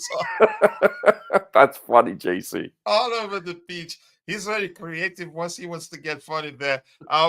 Yeah, Roger keeps comparing to Pod, but I'm quite sure you guys know the reason why he referenced what's his name, Klopp there. Not that they can, you say, that Pochettino measures his you can say repertoire, for lack of a better language there. Let's see what else we have here. Keep dropping the likes on the stream, people. The likes to go a long way. We have a manager size problem in the mid. All our midfielders major, so to speak, a major size problem in the midfield. All our midfielders are very small. We get bullied easily. Bobby will send you a check in the mail immediately. Me too, mate. And Roger too. So expect it. Keep look out for the checks from the two gentlemen. Jimenez is not a good idea. He's had a major head injury. It's why am I laughing? Please, I want to go to heaven. It's a risky signing. We should stay clear of him because he had a head injury. Petr Cech had the head injury and still performed even better after the head injury. Head injury can go either way. It can turn you into a genius, then or you can you can say you will become paralyzed. I think I wouldn't mind so much about that. But Pirate, nice to see you. I hope you're doing well, Pirate Mo. Anything else? Coco, okay, people haven't coach. If he cannot score for Mexico, then yeah, I don't care. As long as he scores in a club level. Quickly, something else I want us to talk about. We have about 12 minutes to round up. Let's talk about this, Roger. I don't know if you've seen those reports, or maybe Tebogo, the reports that you can say it's an insight to the mindset of Eghbali, the differences between Eghbali's mindset and what's his name, Todd Boehly's mindset. We're learning from that. Let me see if I can find that particular report here. I really want us to look at is that the Matt Law article? Yeah, which talks about what's his name? Talks about Todd Boehly. He's not in a rush. His belief is that things will fall into place in the future, and that he has a very thick skin. And I think that brings to mind what credit to what's his name? Another Australian who's a panelist here, a friend. What's the other Australian that comes onto the panel? Not Matt. Oh, gosh. DJ? No, DJ's English. Trying to think. I forget now. Sorry. Declared. Yes. One of the first things that I said about Todd Boehly is that he doesn't care. I remember that quite. So I found this. I found the article. Yeah. So I'm just saying, have you found it? Okay, Declan did say at the time that people saying they're going to protest to do that, that Boehly don't care. Once he has a plan in place, he sticks to it until it starts, you can say, yielding dividends, for lack of a better language there. And that's the moment I read that, it reminded me of Boehly. He doesn't care. what you say about him, or you screaming at him if you see him in the stadium, that he actually sticks to his plan. He has a thick skin, and then Eghbali, they want instant result. Well, here's the deal. Here's the deal. Go ahead. Let me let you go with that. Yeah, go ahead. Eghbali and Jose Feliciano are Clear Lake Capital. Okay, they own 61.5% of Blue 22. That is the shares. You could call it that. Yes. So they have, and beyond that, they still have people investing in their company that they will have to make sure they're happy, right? Exactly. So they have private equity investors. So they have to report to them. But then you have the remainder of the 31.5% split between three people: Hans-Jörg Weiss, the Swiss billionaire, Mark Walters, who's also a partner in Dodgers, and Todd Boehly, who's the actually chairman of the board. They own 12.8%, basically 13% each, the remainder of the just over a third. You know, so you look at the actual structure of the ownership, and then you look at what they represent, then this gives you go ahead, Roger. I'll be back in a few seconds. Yeah, this gives you a greater perspective. Todd Boehly is not under any pressure. He's also the other interesting aspect of the article was that Todd Boehly, he can transfer the chairman of the board, so the chairmanship, over to either Eghbali or Feliciano. Every 5 years it can be transferred. So that's another important aspect to understand. So we're getting to see more details of the actual legal and fiscal ownership, the details of who indeed owns Chelsea. It gives you great insight. And I thought it was rather informative. I'm glad to hear that Boehly has thick skin. I mean, you need to listen. He's the front face of this organization. You look at he brought those guys into that the circle of you can say investors that bought Chelsea. He brought them in. Yeah, Feliciano is definitely the person that is more of a backseat person. He is low profile, if you wish. Eghbali is more of the listen. Boehly doesn't really have an interest in this sport as much as Eghbali does. He was raised with it. You know, he loves football, soccer, and so when you look at that and the fact that Eghbali is actually pushing, don't forget it's Eghbali is the person that is the proponent and the backer of Pochettino. He's the one that wants him. He's the person that's backing him the most behind the scenes. So when you look at that, he's got more of a vested interest, but he's definitely under more pressure, him and Feliciano, than the other three minority owners, because Eghbali and Feliciano are the majority owners based on Clear Lake Capital. Yeah. Here's what I'm going to do, Roger. If you still have time, I'm going to catch up. We want to look at Benjamin Sesko's history for 3 seasons. Beyond that, if you have any questions, if you have time, if you have any questions for Roger, throw it in the chat. He will be taking your questions if he's still here. It's just going to be like yesterday. I don't want to be cutting people off. I respect all of you. And if anytime you want to leave, you leave. Once I see that you guys are all gone, I will just shut the show off. I think it worked perfectly yesterday. It did let the conversation flow seamlessly. Let's see what else we have here. Gallagher said it ends are slow. Okay, Coach, you're thinking of Jackson's. Just go away. Don't do that to me right now. Your boyfriend and I don't remember his name, Declan. Yeah, that's because here's the thing. It's a human thing. How long?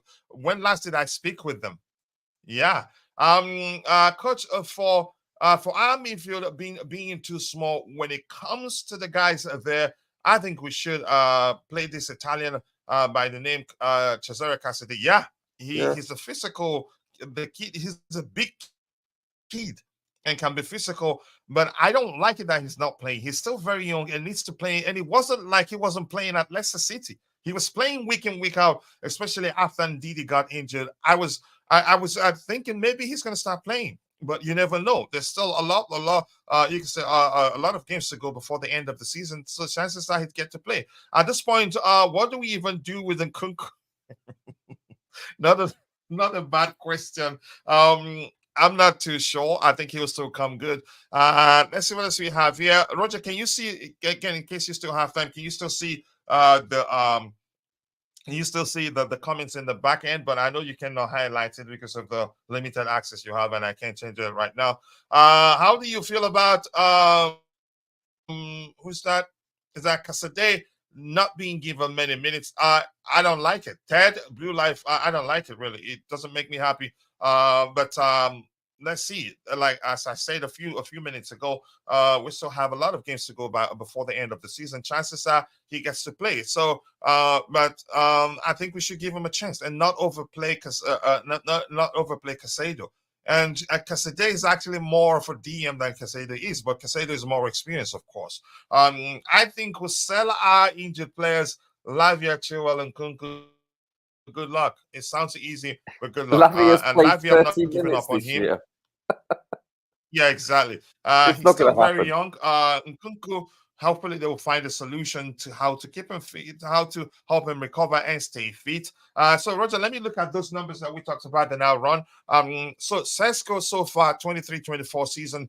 He's played 32 games in total. He scored 11 goals and 1 assist. You could not bad really. 22-23, he played 48 games in total, scored 21 goals and 5 assists. Still not bad, really. 21-22, 48 games, 14 goals, 5 assists. 20 and 21, 32. I think that was when IPC was calling, she started preaching that we should go sign him. 32 games, 20 goals and 3 assists. Not bad. And 19-20, 24 games, probably when he was very, very, very young at the time.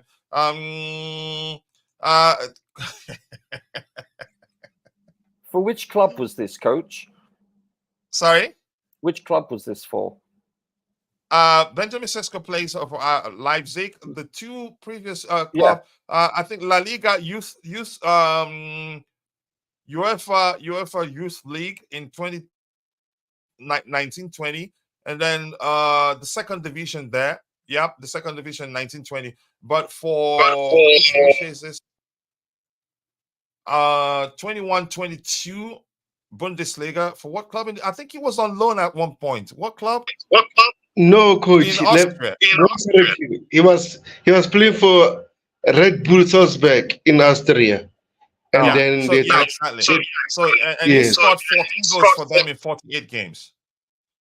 Then 22-21 Bundesliga, Champions League, and all that. I think he's being consistent. But Osimhen, I think I'd have to check it. Let me just not pull numbers out of my wazoo and throw it at you guys. I think he's been consistent enough. Given his age, I wouldn't mind if we sign him. But my favorite, and I think Tebogo, I told you at the time I prefer Santiago Jimenez, but he's not on the club's list. And Roger, your gang member is in the house, and we have Ty also, a new entrant. He just joined us. So I'll hand over to you so I can go help my boys get ready. If you don't mind, if you have time, if anytime you want to leave, you can I'll hand over to Tobago if he's still here. But Tobago usually at work at the same time, so doesn't stay that long. Coach, are you giving just catch up with one more thing? And this guy, I'm quite sure that was why my soundboard didn't work, and that's because you were looking at the door. The guy that mans the H negative place. Coach, I am watching you, especially when you keep abandoning the stream and leaving Roger in charge. Just like when Portuguese Gallagher, I'm bad. Just go away. You're going to that place. That's great. That's bloody Roger, funny. I'm handing over to you. The question's up to you. Please, I appreciate you. I don't think I take that for granted, please. No problem. Don't forget to feed your kids much love. Ice cream too. Yeah, I'll be right back. Thank you, man. I appreciate that. So gentlemen, hello, welcome everybody. If Bobby, I haven't heard you speak in a while. It's always a pleasure to be with you and everyone. Tebago.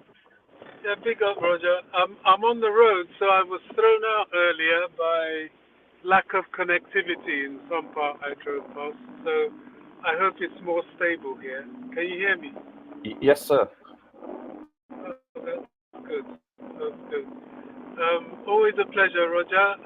Tebago was doing a great job of anchoring when coach was getting thrown out. And I don't know who else we've got. We got Ty with us. Yeah. So what do you Wow, think so about that's Sesko, gentlemen? the 18 we have in. Well, we had that discussion. I think, in view of the PSR situation, potentially, or allegedly, the club don't seem to agree with it, which might be a good thing. But in view of the perhaps expense of someone like Osimhen, looking at a developing player that fits in with our developing players could well be a way to go. However, I look at Sesko as a fit and available brochure because I don't really see too much difference between the two. The one player that I think has gone a little bit further ahead of him in his development is Gyorke, I don't know how to say his name. Yeah. I think he's another one that he's not the player that played for Coventry, let's put it that way. He is an improvement. However, having said all of that, although Osimhen is developing himself, he is an upgrade to all those players. I agree. And I think it's just a matter of, do we want to get someone that's going to be a little bit more of a wait and see, or get someone that is partially cooked and we may just be the team that pushes him over the finish line? I don't know. But Osimhen, although he himself has shown a keen interest, if we're to believe Obi Mikel, to join Chelsea, will he take our wage structure? I think that might be the sticking point for us. But as we speak, I'm sure all these background negotiations and work must be going on because summer is not too far away. Yeah, no, I agree. Tebago and Ty, what do you chaps think about this? Who do you want to sign? And Bobby, you're right. I told you who I want to sign. If you don't get Victor Osimhen, get Victor Kokoret from Sporting Leipzig. That's it. Yeah, no, but I get it. But I want to hear Ty's opinion.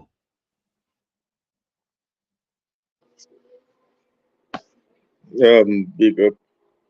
Hello, Ty. Yeah.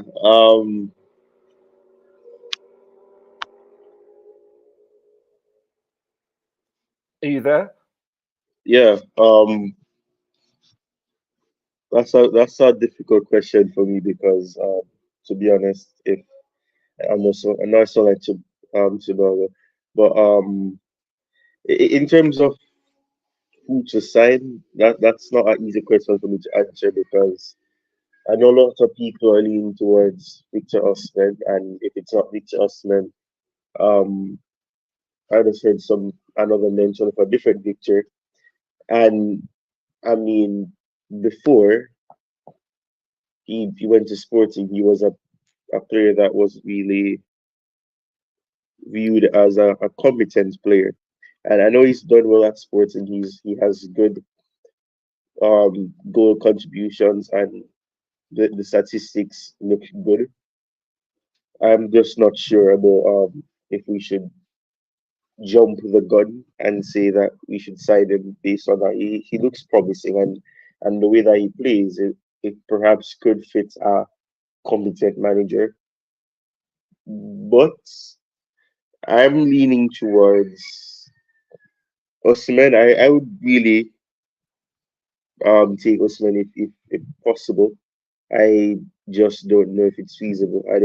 Not feasible. I don't think it's one that has much of a chance at the moment, based on, as was mentioned earlier by Bobby, the the wage bill that we're trying to develop, what we're trying to stick to, and having some sort of financial stability in that area. It's a concern as to if that will be something that he will compromise on and accept less wages than what he's getting right now at Napoli. and also the fact that Chelsea aren't in the best position as relates to playing in European competitions, it limits the amount of game time that he can get and recognition as well. Because a lot of footballers, especially Victor Osimhen, they would obviously love that availability in terms of getting that opportunity to be performing and winning European competitions, or having a chance to compete in them and in the end hopefully win it. I'm leaning towards Osimhen, but I've shared my views not on a panel but on social media that I don't really see it happening due to the fact, as what Bobby would have mentioned, and also the fact that Chelsea aren't in the best position at the moment, and they're not the only club interested, and the other clubs that are being quoted to be interested are teams that can offer him in in a very good capacity the the things that he'd want are the requirements that he may have, which is Europe and perhaps a better wage. But if it's possible, I would not say no. If Victor, I'm not going to try to pronounce his last name. If him from if we could get him from Sporting, I would be okay with it. Hopefully, it would work because we actually need a striker. We don't really have a striker. Jackson isn't a striker. He's more of a wide forward, a wide player, Indeed. and it showed. So he needs someone that he can play off, or somebody that will take that pressure off him, or take the demand off him, so that he can get to play the way that he plays. Because he's not a horrible player, he's not a bad player. He has shown that he is competent. However, if you want him to play in the capacity that he's been playing, he's going to continue to struggle because that's not his position. It wasn't his position at Villarreal. He was forced to play there. And okay, he scored some goals, but even the way that he was being utilized, he wasn't playing as a focal point. He was accommodated by someone alongside him, and he was playing wide. So I mean, it's about analyzing how the players play and how they would fit into the team, and how they would fit into whoever that manager will be, system and approach. Can you give me a percentage on what you think the odds are of Osimhen coming to Chelsea realistically? Is it above 50-50 or less, or what do you think? I'd say it's I don't know. I think it's going to be a bit negative. I would say it's 45. There's a 45% chance that he will, and a 55% chance that he won't. So having said that, then that doesn't exactly bode well, gentlemen.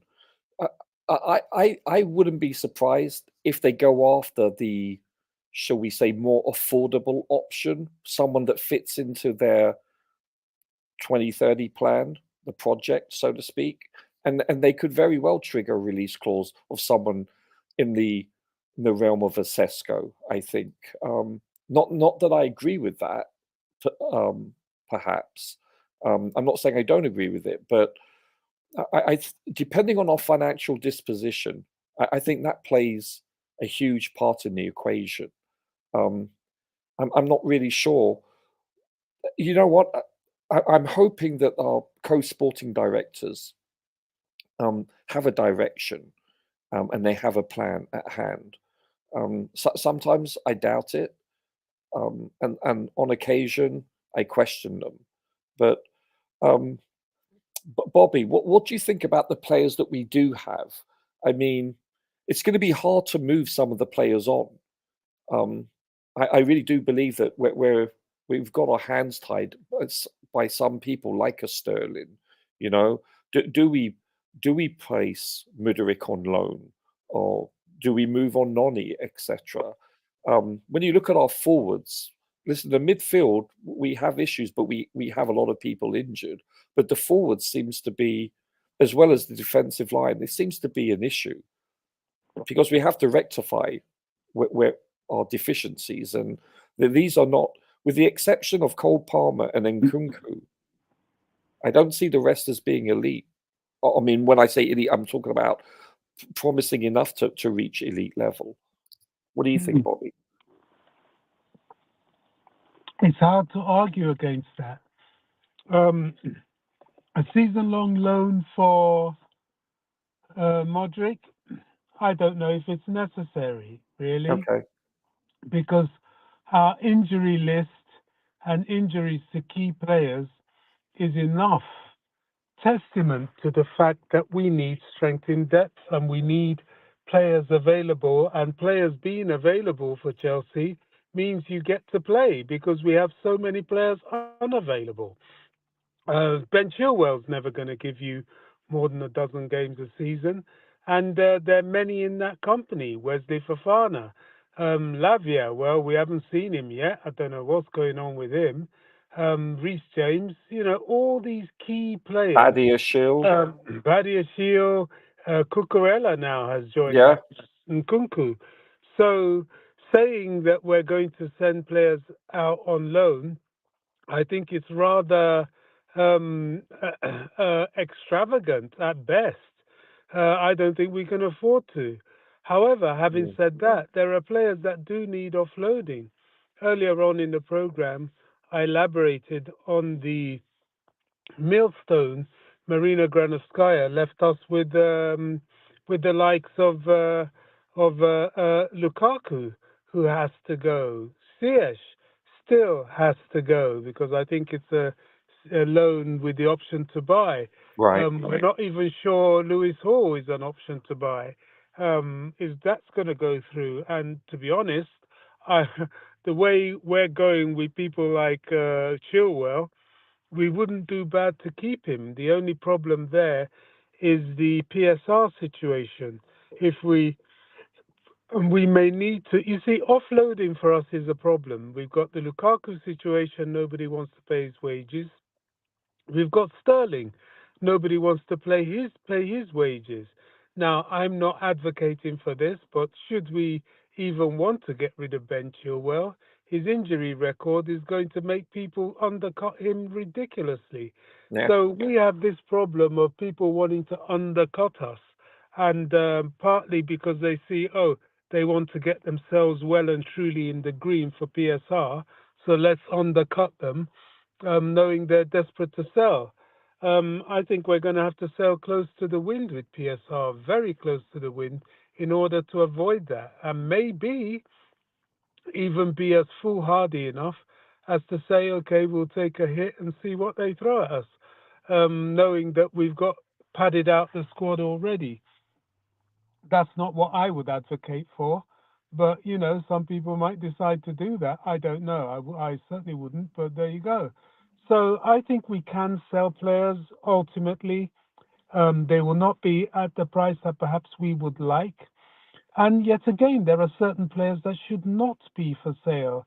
I understand, you know, the hierarchy is having a change of heart with Gallagher because he's proved himself to be quite priceless to us. Love him or loathe him, that guy has been pivotal to anything we've done this season, and has developed immensely and will continue to develop.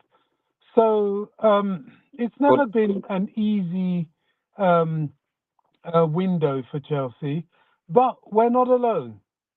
This is another thing. It's now going to be a bit of a buyer's market because Man United certainly have to sell. They certainly have to sell. No matter how much they're doing commercially, they are not particularly that far off PSR violations, as is Arsenal, as is Tottenham, as is everybody. Man City still have this issue hanging around their neck, and I am appalled that it remains quiet because with 115 financial charges going on to 2 years and they've not even answered one, I think it's absolutely disgraceful. And for them to even open their mouth in the transfer market is just beyond words, really. But even they have to be particularly prudent because of the magnifying glass or the elephant in the room that is surrounding their very existence. So it's going to be interesting. It is going to be interesting. And, you know, having said that, that might work in our favor with Osimhen because above even PSG, although they don't have PSR, but they need to be a little bit cautious because of the whole Man City situation. Although because they rule the roost with UEFA and they are autonomous in France, they can be a little bit more reckless. But as far as Premier League clubs are concerned, I would be surprised if anybody is prepared to really throw huge sums of money in terms of wages ridiculously at Osimhen, unless they sell.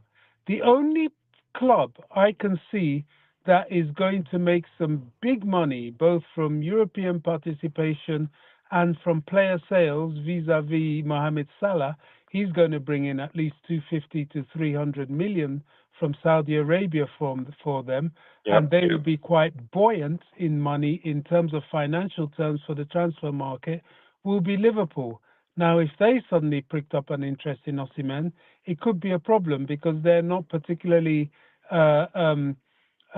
careful with wages, and neither will they have to be if they sell Salah. The money coming in from him and the wages off their books from him will be quite it's a big bit of business. So apart from them, we don't have too much to worry about. But then, one, they've got to think of who's going to be their new manager, and two, they have quite a big squad already. How many players will they really want to keep padding out the squad with? How much do they want to unsettle the squad by padding it out? I suspect not too much. So the Osimhen situation is not over by any stretch of the imagination yet. Do you think he comes to us? I think it's very possible. Obi Mikel's quite confident he will. Yeah, he is, isn't he? So I don't know, to be honest, Roger. Is it possible? Of course it is. Am I totally certain? I don't know. I really don't know. I'm not doing the accounts. I don't have the sums or the strategy in front of me. But from all indications, I think we're still in the race at the moment. Okay, out of the 3 plus Tony plus Kane and a plethora of other number 9s, who do you think is our number 1 priority for a number 9 on top of the list for sporting directors? Who do you think they've identified as the person that is first on their list? I think first on the list is Osimhen. Okay.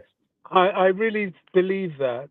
First on the list doesn't mean that's who you're going to get, but that would be who they would prefer. Right. The Gyorky guy, if he continues the trajectory of improvement he's shown this season, he will be 2, 3 on the list. I don't think we will go for Harry Kane because of wages. But if Harry Kane leaves Bayern, I think where he will end up will be Man United. Wow. I do.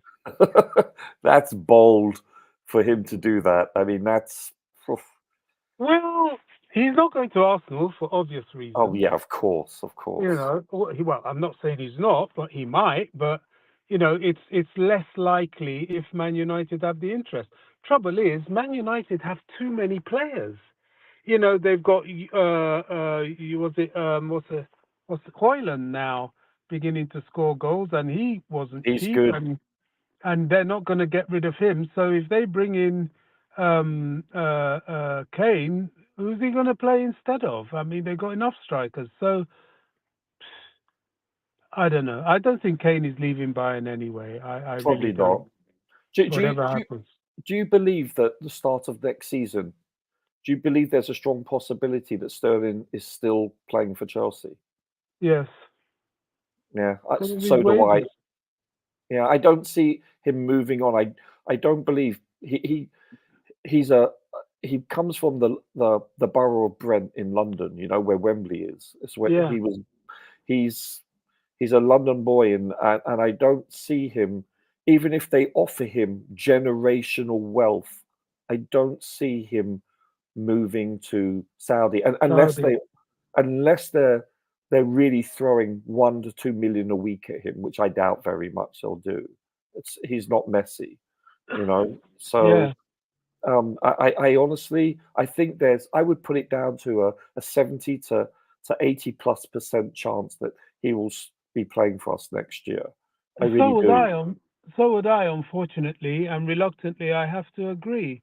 The issue here again is, if they throw some stupendous money at him, then Which is possible, but highly it's unlikely. possible, but it's not Yeah. likely. Yeah. But he and anybody would go to Saudi. But what is his motivation? He's not like Lukaku, who, although he doesn't have the religious motive, he has, for all intents and purposes, come to the very, very end of his career. He's well over 30, and there's not really much else for him to do. I think Sterling will still feel he has at least another 2 or 3 years left in him, the duration of his contract at Chelsea, and at the very top end of the European game and the English game. And it's going to take a very silly sum of money to get him away from Chelsea. And he doesn't have that sort of Islamic background that will be motivated by the religious pull of Saudi.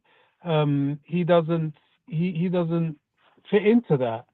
So it's not like a Kante who's very much into that, or indeed a Ziyech or Libali, all those sort of players, because they, it's a bit of a holy grail for them to visit there, not to mention even live there for some time. So that it's a incentive cultural aspect, right? Yeah, it certainly is. It certainly is, and don't underestimate it. I think it's quite a big pull.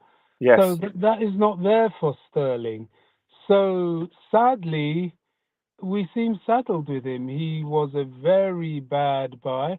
I can understand why Boehly did it, but it just was not a good buy at all. No. But you and I both know football can change in a week. Somebody might turn around and say, look, right, I want Sterling. He fits in my plans. I'll pay, somebody might come into Newcastle and do it. They can pay his wages. Or Tottenham. Or Arsenal. You never know. Yeah. I would say Arsenal will be more of a probability than Tottenham. Yeah. I don't think Chelsea players have any desire to be in Tottenham. Don't underestimate that rivalry. Sure. It's not. It's not an easy bridge to cross. To say the least. We've had players do it, but most players would rather not. I don't think Tottenham will look at him anyway. No. Arsenal might. Yeah. Arsenal I mean, might. I hope they do. No disrespect, but it is disrespectful. So you're the one that mentioned the unmentionable, the woolly mammoth. Oh gosh. I mean, let's be honest here. Can you see in any parallel universe that he's on our roster next year, starting the first? Sorry? No. So what do we do with him? We have to try and sell him. Look at what he's saying. For pennies on the pounds, right? Yeah. I mean, even from the things he's saying, if he's forced to say, he will be an unsettling figure in the dressing room. Yeah, I think he'll be asked to train alone. He'll be. Well, it depends who's in charge, isn't it? Depends who's in charge. Well, if Poch is here at the beginning of next year, do you think he welcomes him into the fold, or does he say, you know what, you have to train your persona non grata, I think Poch has realized in his first season at Chelsea that he's had enough problems. I don't think he'll embrace another one. Okay. He needs, fit players, committed players. He doesn't need an unfit situation and then an uncommitted situation spreading poison in the dressing room. I mean, he's got enough on his plate, and he would be stupid to embrace that. He really would. Yeah. He knows the fan base don't really care too much for him, and for him to go and antagonize them even further, he's not going to do that. If we get Tuchel back, he's not going to do that. No. In the highly unlikely event of Mourinho coming back, he could do that. Yeah. That is just the sort of thing Mourinho would do. You know he would. Yeah. That's his MO. You know, just for the fact that he has somebody that he can use to stitch up the club should they choose to sack him. You know, he would try that. But I don't want Mourinho back. I think his time has passed. There's a time you have to let go of something that has been and love it for what it was. I think his time has passed. The project is not for him. However, the project could be for Tuchel. I think Tuchel could still do a job. He has the passion, he has the love, and he can work with young players. But will the hierarchy, have they fallen out with him irreparably? Well, I don't know. But having said that, you know, Pochettino is not necessarily not the man, if you know what I'm saying. Yeah, double negative there, Bobby. Yeah, you know, he's not necessarily not the man. And the reason I say that, I have the boldness to say that, is that as far as I'm concerned, Pochettino's crime was the Carabao Cup final. That is unforgivable for me. I will never forgive him for that, ever, because I just find that as an inexcusable loss. However, his injury list is diabolical. And nobody who is anybody would be able to survive with that sort of injury list to such key players in a new project with new players, young players. He had everything going against him. And a reoccurring injury list, by the way, not just an injury list. We've got 10 at the moment. Whoever knows what's going to happen by Monday, you know what Chelsea's like. And they're not small players, they're all key players. Ben Chilwell, someone that we forget Ben Chilwell. He's never going to give you a full season. Listen, Reece James, you know. So these are things that in the summer they need to look at carefully. Do we need to start to consider the unthinkable? Maybe offloading some of these guys. Certainly Badiashile, I'm very tempted to let him go to Milan if we can get somebody else.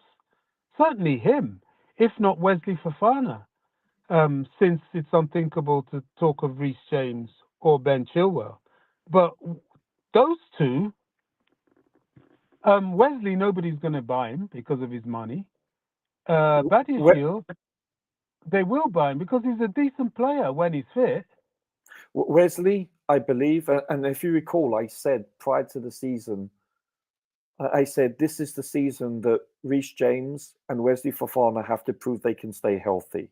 Obviously, that did not come to fruition, quite the opposite.